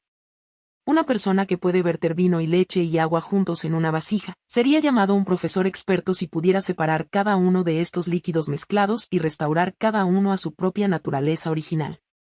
Es esto lo que yo, la madre y maestra de toda la humanidad, he hecho y estoy haciéndote. Hace 1 año y medio, se te dijeron todo tipo de asuntos y ahora todos ellos parecen estar mezclados juntos en tu alma, y resultaría desagradable si fueran vertidos juntos hacia afuera, pues no se entendería su propósito. Es por esto que gradualmente los distingo según veo que conviene hacerlo. ¿Recuerdas que te envié a un cierto obispo a quien llamé mi sirviente? Vamos a compararlo con una mariposa que posee 2 amplias alas salpicadas de color blanco, rojo y azul. Cuando la tocas, el pigmento se pega a tus dedos como cenizas. Este insecto tiene un cuerpo endeble pero una gran boca, 2 antenas en su frente, y un lugar oculto en su barriga a través del cual emite la suciedad de su vientre. Las alas de este insecto, es decir, las alas del obispo, son su humildad y orgullo. Por fuera semeja ser humilde en sus palabras y gestos, humilde en sus vestimentas y acciones, pero por dentro hay un orgullo que le hace grande a sus propios ojos, tornándolo henchido de su propia reputación, ambicioso por tener el aprecio de la gente, crítico hacia los demás, y arrogante al preferirse a sí mismo antes que a los demás. Con estas dos alas vuela ante las personas con la humildad aparente que pretende complacer a individuos y estar en boca de todos, así como con el orgullo que le hace considerarse más santo que los demás. Los tres colores de las alas representan las tres fachadas que cubren sus vicios. El color rojo significa que continuamente adoctrina sobre los sufrimientos de Cristo y los milagros de los santos para ser llamado santo, pero en realidad están lejos de su corazón, pues no tiene mucho gusto por ellos. El color azul significa que, por fuera, no parece preocuparse por los bienes temporales, pareciendo haber muerto al mundo y estar totalmente por las cosas celestiales bajo su fachada de azul celestial. Pero este segundo color no le hace ante Dios más estable o fructífero que el primero. El color blanco implica que es un religioso en su vestimenta y loable en sus maneras. Sin embargo, su tercer color tiene tanto encanto y perfección como los dos primeros. Así como el pigmento de una mariposa es denso y se pega a tus dedos, no dejando tras de sí sino una especie de sustancia cenicienta, del mismo modo sus actos parecen ser admirables, por cuanto desea soledad, pero son vacíos e inefectivos en cuanto a la utilidad de los mismos para sí, pues no anhela ni ama sinceramente lo que es digno de ser amado. Las dos antenas representan su voluntad dúplice. Verás, quiere llevar una vida de confort en este mundo y obtener la vida eterna tras la muerte. Él no quiere ser defraudado de ser considerado de gran estima en la tierra y luego recibir una corona incluso más perfecta en el cielo. Este obispo es precisamente como una mariposa, pensando que puede llevar el cielo en una antena y la tierra en la otra, aunque no puede aguantar la menor dificultad por la gloria de Dios. Así que confía en la Iglesia de Dios y cree que puede beneficiarla mediante sus palabras y ejemplo, como si la Iglesia no pudiera prosperar sin él. Supone que sus propias buenas obras harán que la gente mundana dé fruto espiritual. De ahí que razone como un soldado que ya ha combatido en la lucha. Pues, dice, yo ya soy llamado devoto y humilde, ¿por qué debería esforzarme por alcanzar una vida de mayor austeridad? A pesar de que puedo pecar en unos pocos placeres sin los cuales mi vida sería infeliz, mis mayores méritos y buenas obras serán mi excusa. Si el cielo puede ganarse por un vaso de agua fría, ¿qué necesidad hay de luchar por encima de nuestras fuerzas? Una mariposa tiene también una gran boca, pero su ambición es todavía mayor, tanta que, si pudiera devorar a todas las moscas excepto una, querría devorar a aquella también. Del mismo modo, si este hombre pudiera añadir un céntimo a los muchos que ya tiene, de modo que no fuera percibido y fuese en secreto, lo tomaría, aunque ni así se calmaría el hambre de su avaricia. Una mariposa también tiene una salida oculta para sus impurezas. Este hombre, también, le da un desahogo impropio a su ira e impaciencia, mostrando sus impurezas secretas a los demás. Y como una mariposa tiene un cuerpo pequeño, este hombre tiene una pequeña caridad, mientras que su falta de caridad es compensada solo por la amplitud y anchura de sus alas. La novia respondió, si tiene tan solo una chispa de caridad, hay siempre algo de esperanza de vida y caridad y de salvación para él. La madre dijo, ¿acaso no tuvo Judas también algo de caridad cuando dijo, después de que haber traicionado a su Señor, he pecado al traicionar sangre inocente? Quería hacer que pareciera que tenía caridad, pero no tenía ninguna. Palabras de la madre a su hija en las cuales otro obispo es alegóricamente descrito como un tábano, su elocuencia verbal como vuelo, sus dos preocupaciones como dos alas, su adulación del mundo como un aguijón, y sobre el asombro de la Virgen ante la vida de estos dos obispos. También sobre predicadores. Capítulo 15. La madre habla de nuevo a la novia, diciendo, te he mostrado otro obispo al cual llamé el pastor del rebaño. Vamos a compararlo a un tábano de un color terroso que vuela ruidosamente. En cualquier lugar en que él se posa, su picadura es terrible y dolorosa. Este pastor tiene un color terroso, pues, aunque fue llamado a la pobreza, preferiría ser rico que pobre, preferiría estar a cargo que someterse, preferiría tener su propia voluntad que ser disciplinado mediante la obediencia a otros. Vuela ruidosamente en el sentido de que está lleno de elocuencia verbal en su prédica piadosa, y sermonea sobre las vanidades mundanas en vez de sobre la doctrina espiritual, elogiando y siguiendo las vanidades mundanas en vez de la santa simplicidad de su orden. También tiene dos alas, es decir, dos ideas. La primera es que quiere ofrecerle a la gente un discurso encantador y tranquilizador para ganarse su estima. El segundo es que quiere que todos se rindan a él y le obedezcan. La picadura de un tábano es insoportable. Del mismo modo, este hombre aguijonea a las almas hacia la condenación. A pesar que debería ser un médico de almas, no les habla a las personas que acuden a él sobre el peligro que tienen ni sobre su enfermedad y tampoco usa un escalpelo afilado, sino que les habla tranquilizadoramente para ser llamado manso y para no provocar que nadie le evite. Estos dos obispos son sencillamente asombrosos. Uno de ellos finge ser pobre, solitario y humilde para ser llamado espiritual. El otro quiere poseer el mundo para ser llamado misericordioso y generoso. Aquel quiere aparentar que no posee nada y sin embargo clama por poseer todo secretamente. El otro abiertamente quiere tener muchas posesiones para tener mucho que regalar y así ganarse la estima de los demás. Del mismo modo, como dice el proverbio, puesto que me sirven de una manera que no puedo ver, porque no la acepto, les recompensaré de una manera que no verán. ¿Te preguntas por qué tales hombres son elogiados por su prédica?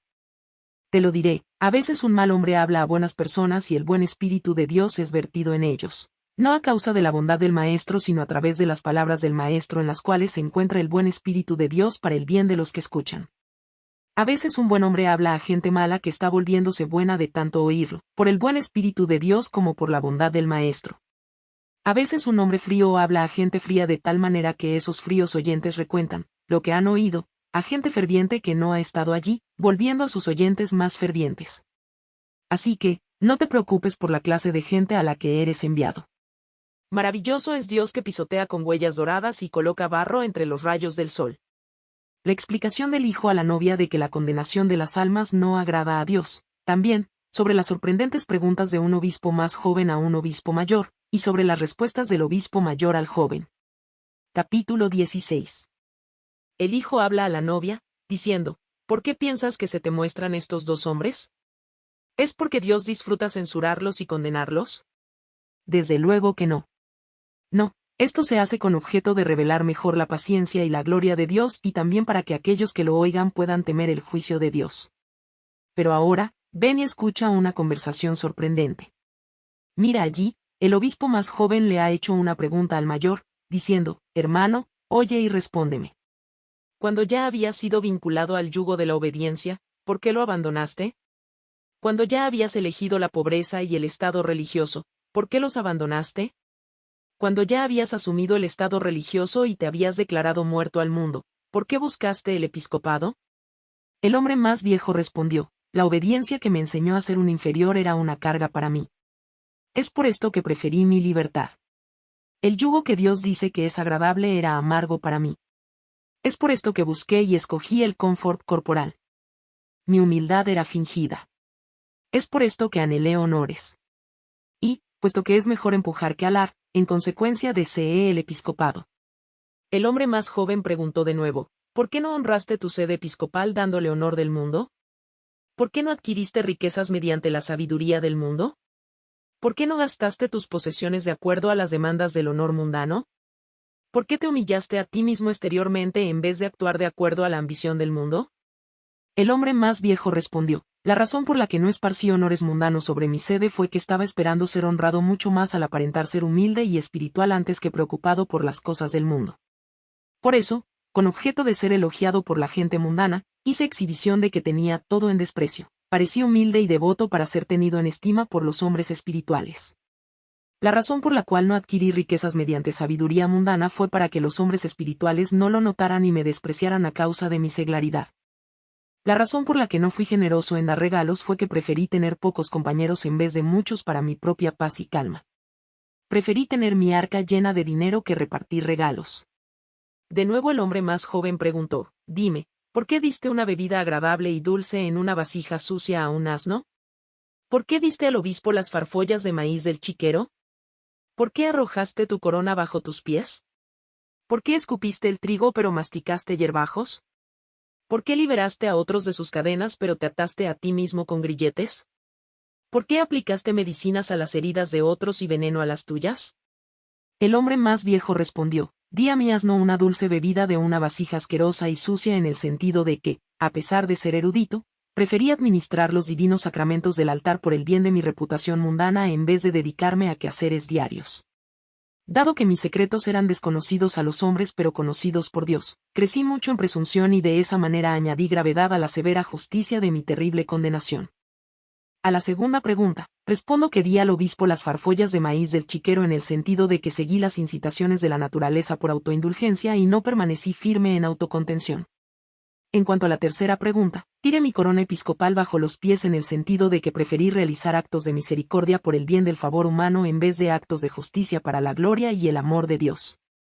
En lo que respecta a la cuarta pregunta, escupí el trigo pero mastiqué paja en el sentido de que no prediqué las palabras de Dios por amor a Dios ni me gustó hacer las cosas que a otros les recomendaba hacer.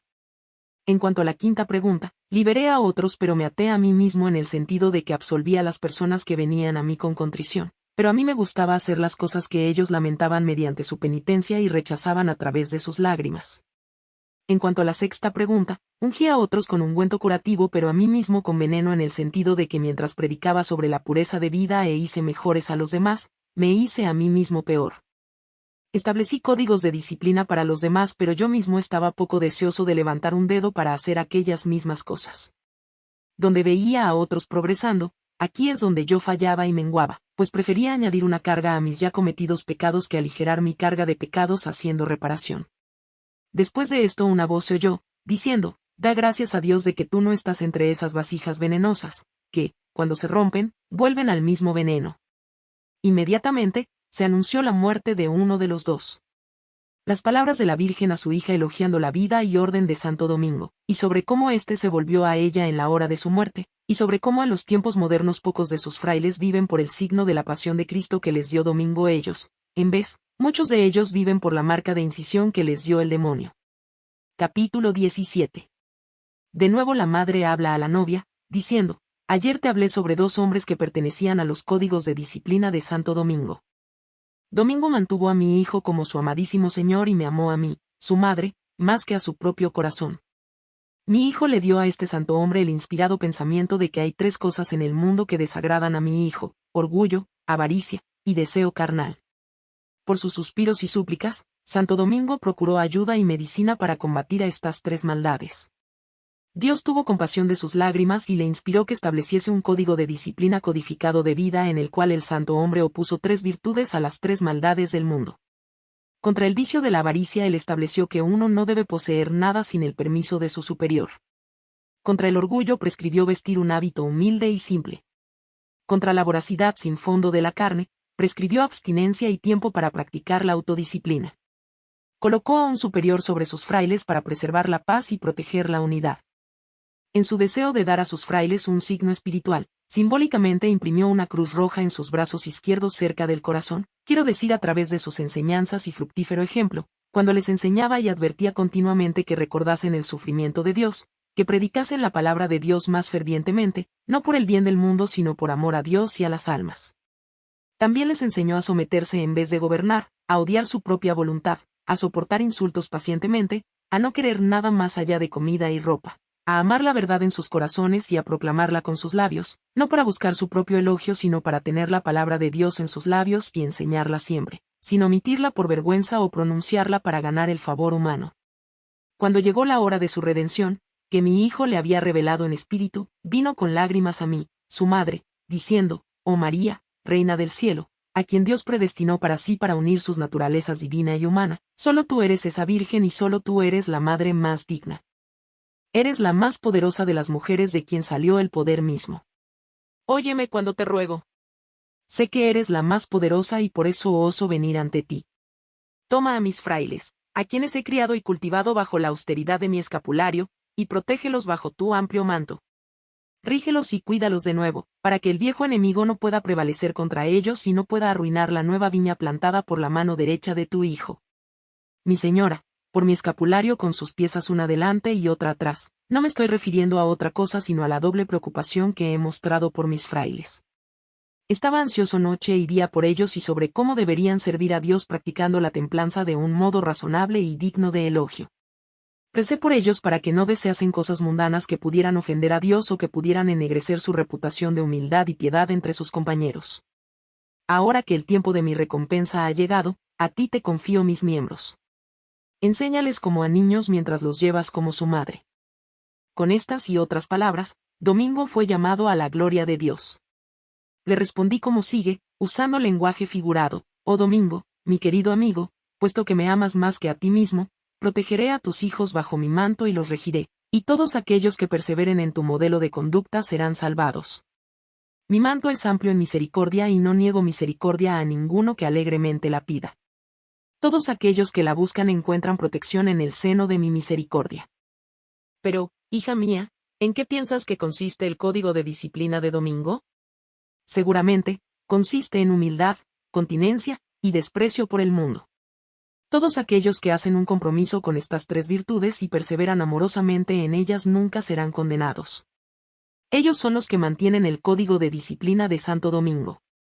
Ahora, escucha algo verdaderamente sorprendente. Domingo colocó a sus hijos bajo mi amplio manto, pero, mira y ve, ahora hay menos de ellos bajo mi amplio manto de los que había en la austeridad de su escapulario. Sin embargo, ni siquiera durante la vida de Domingo tuvieron todos una verdadera piel de oveja o un carácter dominico.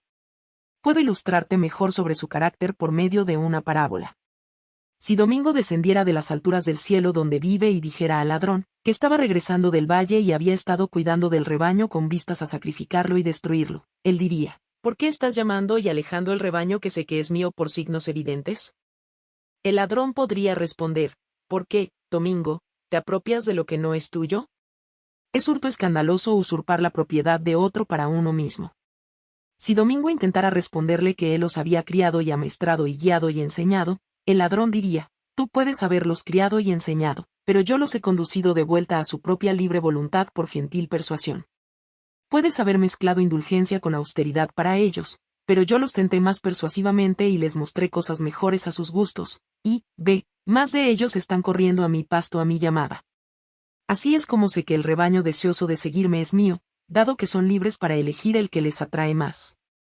Si Domingo respondiera a su vez que sus ovejas están marcadas con un signo rojo en el corazón, el ladrón diría: mis ovejas están marcadas con mi signo, una marca de incisión sobre su oreja derecha. Puesto que mi signo es más obvio y visible que el tuyo, las reconozco como mis ovejas. El ladrón representa al demonio que ha incorporado a sí mismo a muchas ovejas de Domingo. Ellas tienen una incisión en la oreja derecha en el sentido de que no escuchan las palabras de vida de aquel que dice: el camino al cielo es estrecho. Ellos solo ponen en práctica aquellas palabras que les gusta oír. Las ovejas de Domingo son pocas, y tienen un signo rojo en su corazón en el sentido de que mantienen en mente amorosamente los sufrimientos de Dios y llevan una vida feliz en total castidad y pobreza, predicando fervientemente la palabra de Dios.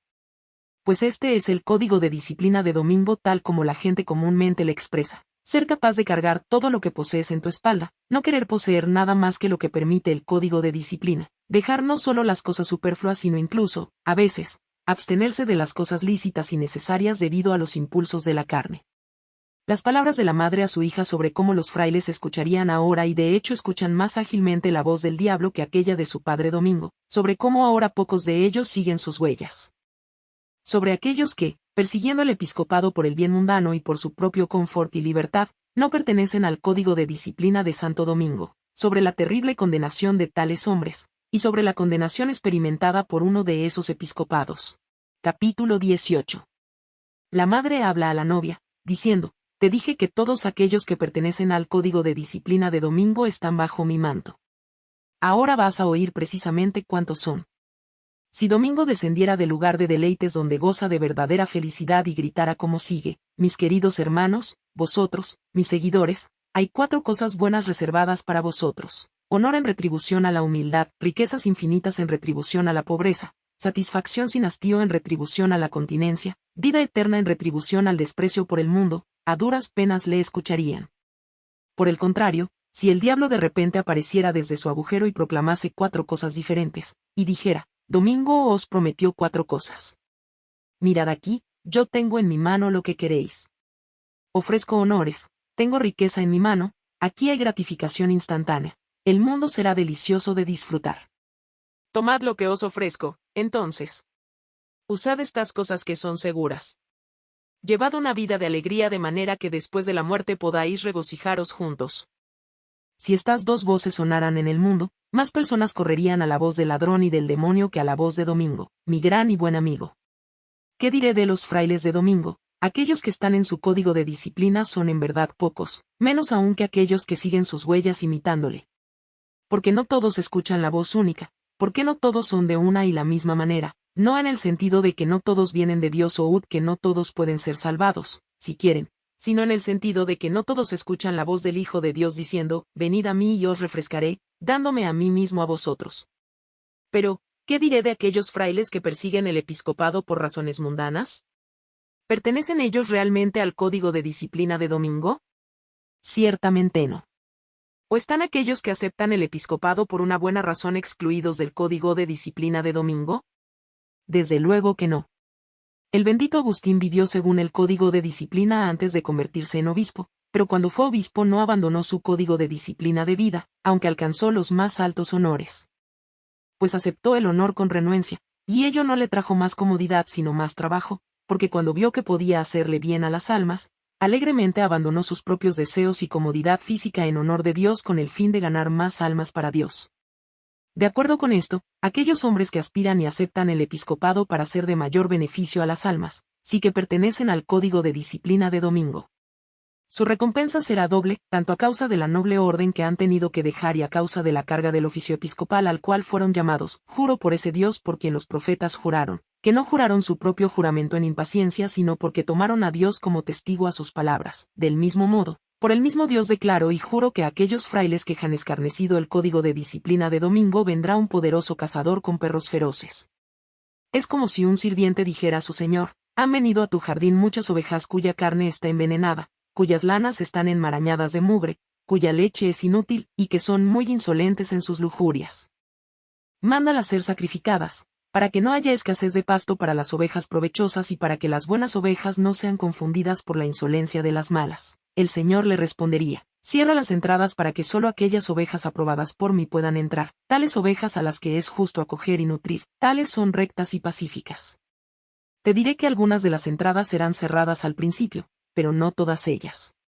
Después el cazador vendrá con sus perros de caza y no perdonará sus lanas de las flechas ni sus cuerpos de las heridas hasta que sus vidas hayan sido exterminadas.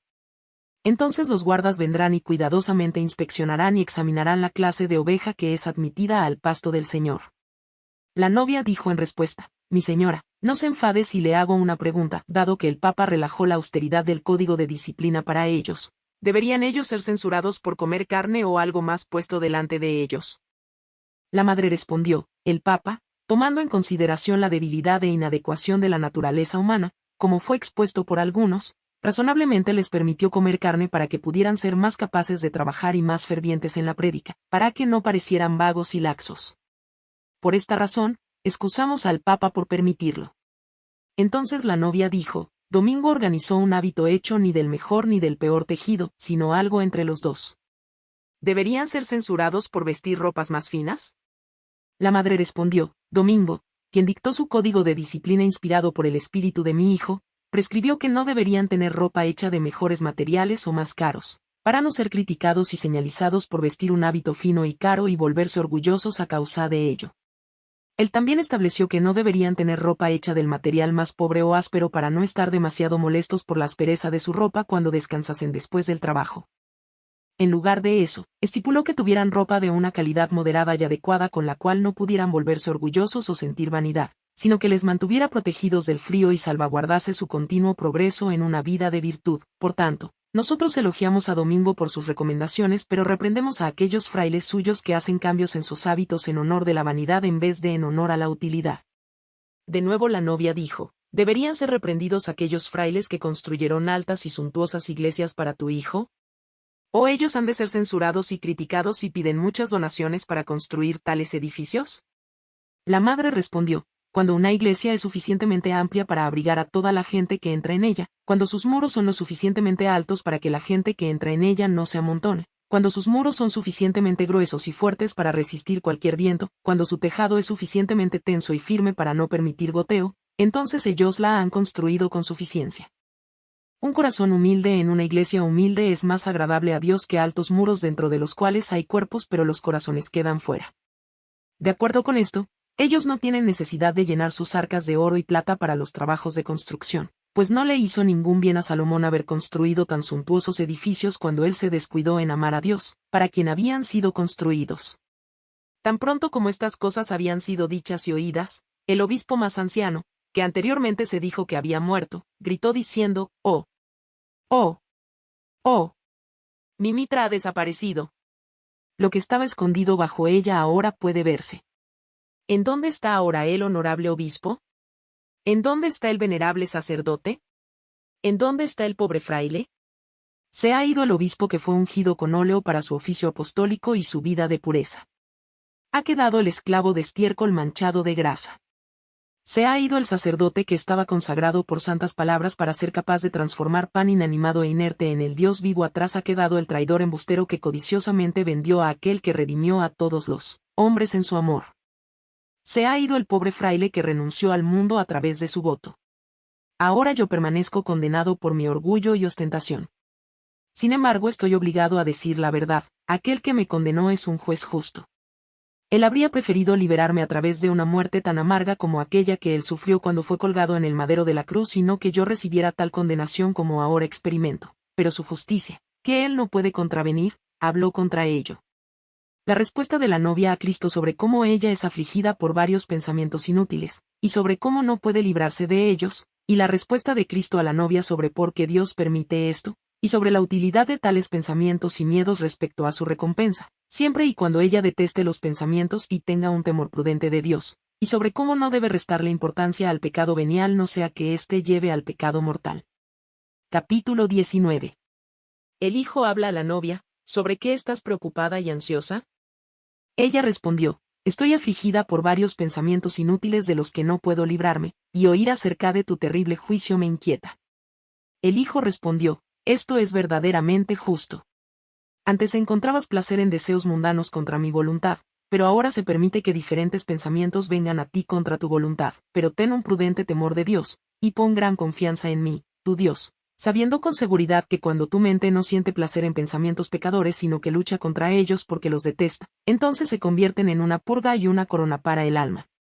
Pero si sientes placer en cometer aunque sea un leve pecado, que sabes que es pecado, y haces eso confiando en tu propia abstinencia y presumiendo de gracia, sin hacer penitencia y reparación por ello, has de saber que puede convertirse en un pecado mortal. De acuerdo con esto, si algún placer pecador de cualquier clase viene a tu mente, debes pensar enseguida sobre a dónde lleva y arrepentirte. Después de que la naturaleza humana fue debilitada, el pecado frecuentemente ha surgido de la fragilidad humana. No hay nadie que no peque al menos venialmente, pero Dios en su misericordia ha dado a la humanidad el remedio de sentir pena por cada pecado así como ansiedad sobre no haber hecho suficiente reparación de los pecados por los que uno ha hecho reparación. Dios nada odia tanto como cuando sabes que has pecado pero no te importa, confiando en tus otras acciones meritorias, como si, a causa de ellas, Dios aguantase tu pecado, como si no pudiera ser glorificado sin ti, o como si Él te dejara hacer algo. Malvado con su permiso, viendo todas las buenas acciones que has hecho, pues, incluso si hicieras un centenar de buenas obras por cada una de las malvadas, aún así no serías capaz de pagarle a Dios en devolución por su bondad y amor. Así que, entonces, mantén un temor racional de Dios incluso si no puedes evitar esos pensamientos, entonces por lo menos sopórtalos pacientemente y usa tu voluntad para luchar contra ellos. No serás condenado porque entren en tu cabeza, a menos que sientas placer en ellos, pues no está dentro de tu poder evitarlos. De nuevo, mantén tu temor de Dios para no caer a través del orgullo, incluso aunque no consientas los pensamientos. Cualquiera que permanece firme permanece así solo por el poder de Dios. Así el temor de Dios es como la puerta al cielo. Muchos hay que han caído de cabeza a sus muertes, porque se han vaciado de temor de Dios y entonces se sintieron avergonzados de hacer confesión ante los hombres, aunque ellos no habían sentido vergüenza de pecar ante Dios. Por tanto, me negaré a absolver el pecado de una persona que no se ha preocupado lo bastante para pedir mi perdón por un pequeño pecado. De esta manera, los pecados se aumentan a través de la práctica habitual, y un pecado venial que podía haber sido perdonado a través de la contrición se convierte en uno serio a través de la negligencia y el desdén de una persona, tal como puedes deducir del caso de esta alma que ya ha sido condenada. Después de haber cometido un pecado venial y perdonable, él lo aumentó mediante la práctica habitual, confiando en sus otras obras buenas, sin pensar que yo podría tomar los pecados menores en cuenta. Capturado en una red de placer habitual y excesivo, su alma ni corrigió ni refrenó su intención pecadora, hasta el día en que su sentencia se presentó a las puertas y se estaba aproximando su momento final. Es por esto que, a medida que el fin se aproximaba, su conciencia de repente se agitó y se afligió dolorosamente porque iba a morir pronto y tenía miedo de perder el poco bien temporal que había amado. Incluso hasta el momento final de un pecador Dios lo aguarda, esperando para ver si va a dirigir su libre voluntad lejos de su apego al pecado. Sin embargo, si la voluntad del alma no se corrige, esa alma es entonces queda confinada a un fin sin fin. Lo que ocurre es que el demonio, sabiendo que cada persona será juzgada de acuerdo con su conciencia e intención, trabaja poderosamente al final de la vida para distraer el alma y alejarla de la rectitud de intención, y Dios permite que ocurra, pues el alma se negó a permanecer vigilante cuando debería haberlo estado. Además, no te vuelvas demasiado confiado y presuntuoso si llamo a alguno mi amigo o sirviente, como una vez llamé a este hombre. También llamé a Judas amigo y a Nabucodonosor sirviente. Yo mismo dije, vosotros sois mis amigos si seguís mis mandamientos. De la misma manera, digo ahora, la gente que me imita son mis amigos, aquellos que me persiguen por despreciar mis mandamientos son mis enemigos. Después de haber dicho que yo había encontrado a un hombre de acuerdo a mi propio corazón, ¿acaso no cometió David el pecado de asesinato? Salomón, que recibió tan maravillosos regalos y promesas, pecó contra la bondad y, debido a su ingratitud, la promesa se cumplió no en él sino en mí, el Hijo de Dios. De acuerdo con esto, así como cuando se dicta se añade una fórmula de cierre al final, también añadiré esta fórmula de cierre a mi locución. Si cualquiera hace mi voluntad y abandona la suya, recibirá la herencia de la vida eterna. Aquel que oye mi voluntad pero no persevera en hacerla, acabará como el sirviente desagradecido e inútil. Sin embargo, no has de perder la esperanza si yo llamo a cualquiera enemigo, pues tan pronto como un enemigo cambia su voluntad para mejor, será un amigo de Dios. No estaba Judas junto a los 12 cuando dije, vosotros, mis amigos, que me habéis seguido también os sentaréis en 12 tronos. En aquel tiempo Judas estaba en verdad siguiéndome, pero no se sentará con los 12. ¿De qué modo, entonces, se han cumplido las palabras de Dios? Yo respondo, Dios, que ve el corazón de las personas y sus voluntades, juzga y recompensa de acuerdo a lo que ve. Un ser humano juzga de acuerdo con lo que ella o él ve en la superficie. Por tanto, con el objeto de que ninguna persona buena se torne orgullosa o cualquier mala persona pierda la esperanza, Dios ha llamado tanto a buenos como a malos al apostolado, así como cada día llama a buenos y a malos a rangos más altos, para que todos cuyo modo de vida esté de acuerdo con su oficio, sean glorificados en la eternidad. Aquel que asume el honor pero no la carga es glorificado en el tiempo y perece en la eternidad. Porque Judas no me siguió con corazón perfecto, las palabras, vosotros que me habéis seguido, no se aplican a él, puesto que no perseveró hasta el punto de recompensa. Sin embargo, las palabras se aplican a aquellas personas que iban a perseverar tanto entonces como en el tiempo por venir, porque el Señor, para quien están presentes todas las cosas, a veces dice cosas en tiempo presente que se aplican al futuro, y a veces habla sobre cosas que van a cumplirse como si ya se hubieran cumplido. A veces, también, él mezcla pasado y futuro y usa el pasado en lugar del futuro, de modo que nadie pueda presumir analizar el propósito inmutable de la Trinidad. Escucha aquí una cosa más. Muchos son llamados pero pocos son escogidos. Este hombre fue llamado al episcopado pero no fue escogido, porque demostró ser desagradecido a la gracia de Dios. De ahí que, él es un obispo de nombre pero es indigno de su servicio y está enumerado entre aquellos que caen pero no se levantan nuevamente. Anexo. El Hijo de Dios habla, hija, te estás preguntando por qué un obispo murió pacíficamente, pero el otro murió de una horrible muerte cuando el muro cayó y lo aplastó totalmente y sobrevivió poco tiempo pero con una gran cantidad de dolor. Yo te respondo, la Escritura dice, no en vez, yo mismo he dicho, que el justo, no importa de qué clase de muerte fallezca, está en las manos de Dios, pero la gente mundana considera a una persona justa solamente si su partida es pacífica y sin dolor o vergüenza. Dios, sin embargo, reconoce como justo a aquel que ha demostrado permanecer en templanza de manera perdurable o que ha sufrido por el bien de la rectitud. Los amigos de Dios sufren en este mundo con el propósito de recibir un menor castigo en el futuro o para ganar una corona más magnífica en el cielo. Pedro y Pablo murieron en honor a la rectitud. Aunque Pedro murió de una muerte más dolorosa que Pablo, porque amó la carne más que Pablo, él también tuvo que estar más conformado a mí a través de su dolorosa muerte, pues ostentó la primacía de mi iglesia. Pablo, sin embargo, como tenía un mayor amor por la continencia y porque había trabajado más duro, murió por la espada como un noble caballero, pues yo preparo todas las cosas de acuerdo al mérito y la medida. Así, en el juicio de Dios, no es el modo en que la persona acaba su vida o su horrible muerte lo que las lleva a su recompensa o a la condenación, sino su intención y voluntad. El caso es similar en lo que respecta a estos dos obispos. Uno de ellos sufrió más dolorosamente y murió de una muerte más terrible. Esto redujo su castigo, aunque no le sirvió para ganar la recompensa de la gloria, porque no sufrió con una intención correcta. El otro obispo murió en gloria, pero fue debido a mi justicia oculta y esto no le obtuvo una recompensa eterna, porque no rectificó su intención mientras estaba vivo. Las palabras de la madre a la hija sobre cómo el talento representa los dones del Espíritu Santo, y sobre cómo San Benedicto acrecentó los dones que le fueron dados del Espíritu Santo, y sobre cómo el Espíritu Santo o el espíritu demoníaco entra en el alma humana. Capítulo 20. La madre habla: hija, está escrito que el hombre que recibió 5 talentos ganó otros 5. ¿Qué significa un talento sino un don del Espíritu Santo? Algunos reciben conocimiento, otros, riqueza, otros contactos prósperos. Sin embargo, todos deben producirle beneficios dobles al Señor, por ejemplo, en lo que respecta al conocimiento, viviendo útilmente para sí mismos e instruyendo a los demás, en lo que respecta a la riqueza y a otros dones, usándolos racional y caritativamente ayudando a otros. De esta manera el buen abad Benedicto acrecentó el don de la gracia que él había recibido al desdeñar los bienes que son efímeros, forzando a su cuerpo a servir a su alma, sin anteponer nada a la caridad. Ansioso por no permitir que sus oídos fueran corrompidos por conversaciones vanas ni sus ojos por ver vistas placenteras, él huyó al desierto en imitación de aquel hombre que, cuando aún no había nacido, reconoció la venida de su amado Salvador y exultó de gozo en el seno de su madre. Benedicto habría ganado el cielo sin el desierto, tan muerto estaba el mundo para él y tan completamente lleno de Dios su corazón. Sin embargo, le agradó a Dios llamar a Benedicto a la montaña para que muchos vinieran a conocerle y muchos fueran inspirados por su ejemplo a buscar una vida de perfección. El cuerpo de este hombre bendito era como un saco de tierra que encerraba el fuego del Espíritu Santo y dejaba fuera de su corazón el fuego del demonio. El fuego físico es encendido tanto por el aire como por el aliento del hombre. Similarmente, el Espíritu Santo entra en el alma humana, sea a través de inspiración personal o por elevar la mente a Dios a través de alguna acción humana o locución divina. El espíritu del demonio asimismo visita a su propia gente.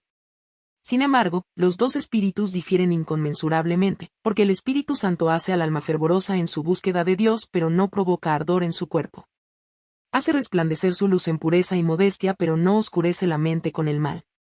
El espíritu maligno, por otro lado, provoca que la mente arda de deseos carnales y la amarga terriblemente, oscurece el alma haciéndola irreflexiva y la empuja sin remordimiento hacia las cosas terrenales. Para que el buen fuego que estaba en Benedicto pudiera prender en muchas personas, Dios le llamó a la montaña y, después de que muchas otras llamas habían sido llamadas junto con él, Benedicto hizo una gran fogata con ellas por el Espíritu de Dios, compuso una regla de vida para ellos a través del Espíritu de Dios.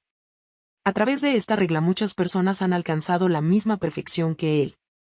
Ahora, sin embargo, hay muchos tizones que se proyectan desde la hoguera de San Benedicto y yacen dispersos por todo lugar, teniendo frialdad en vez de calor, oscuridad en vez de luz. Si fueran reunidos en el fuego, seguramente emitirían fuego y calor.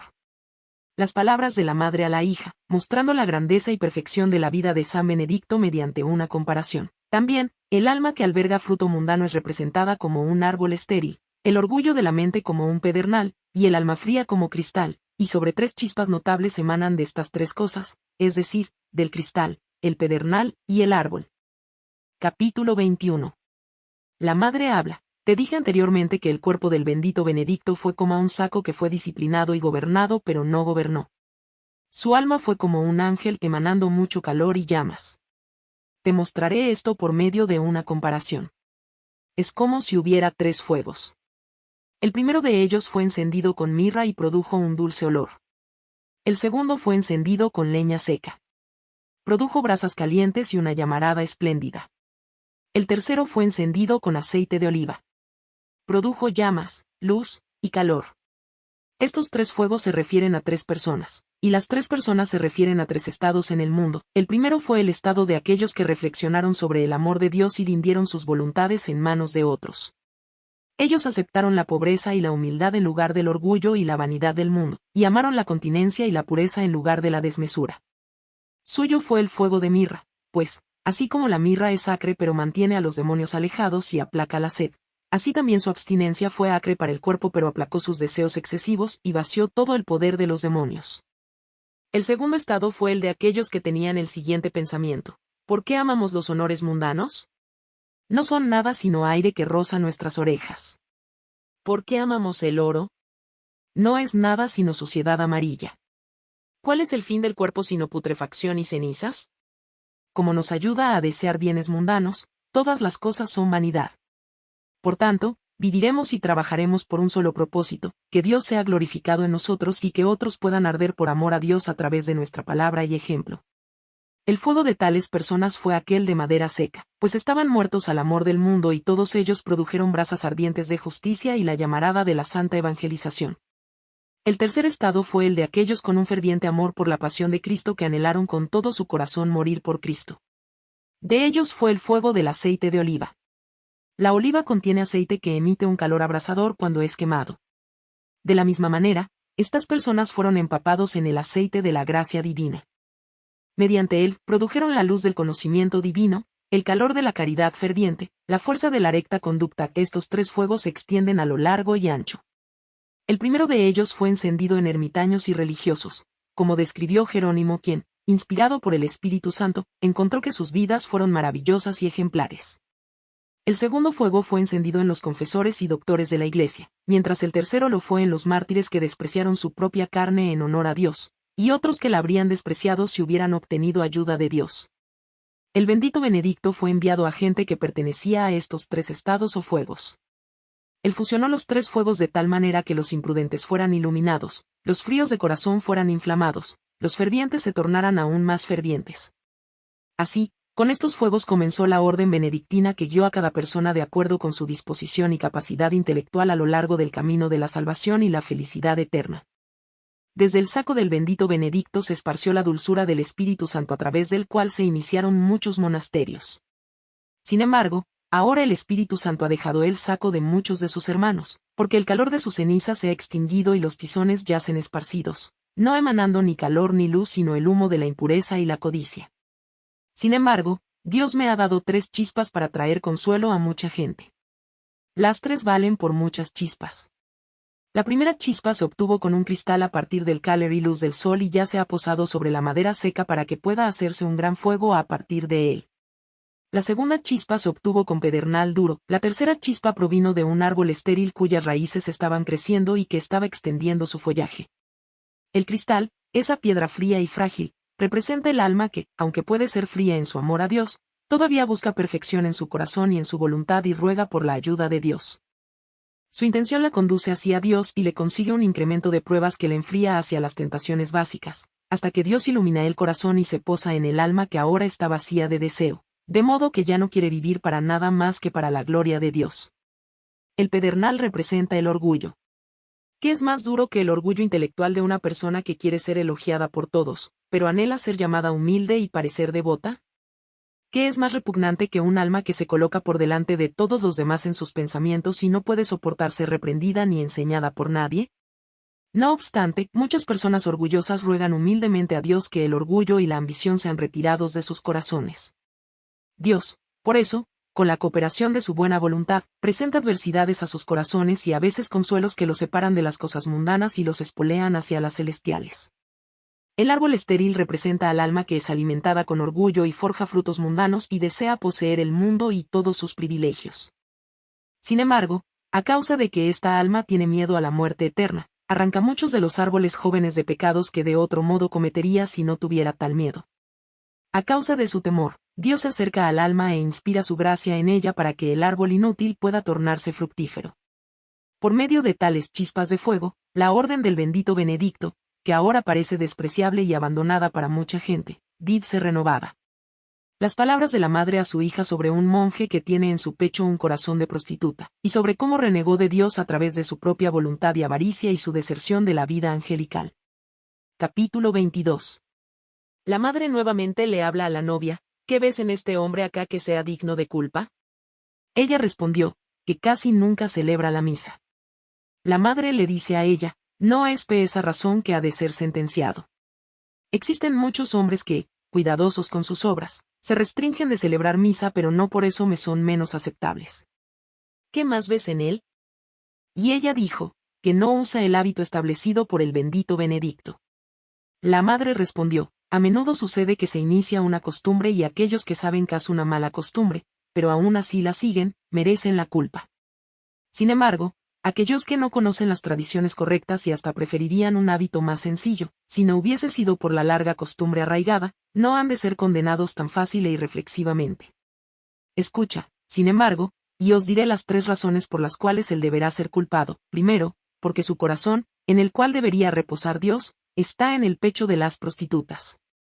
Segundo, porque él ha dejado lo poco que poseía pero ansía las mejores posesiones de los demás, habiendo prometido negarse a sí mismo, sigue completamente su propia voluntad y capricho.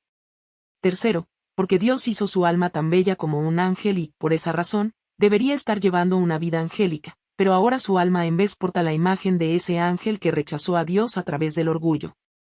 Las personas dan cuenta de él como un gran hombre, pero Dios sabe qué clase es delante de Dios.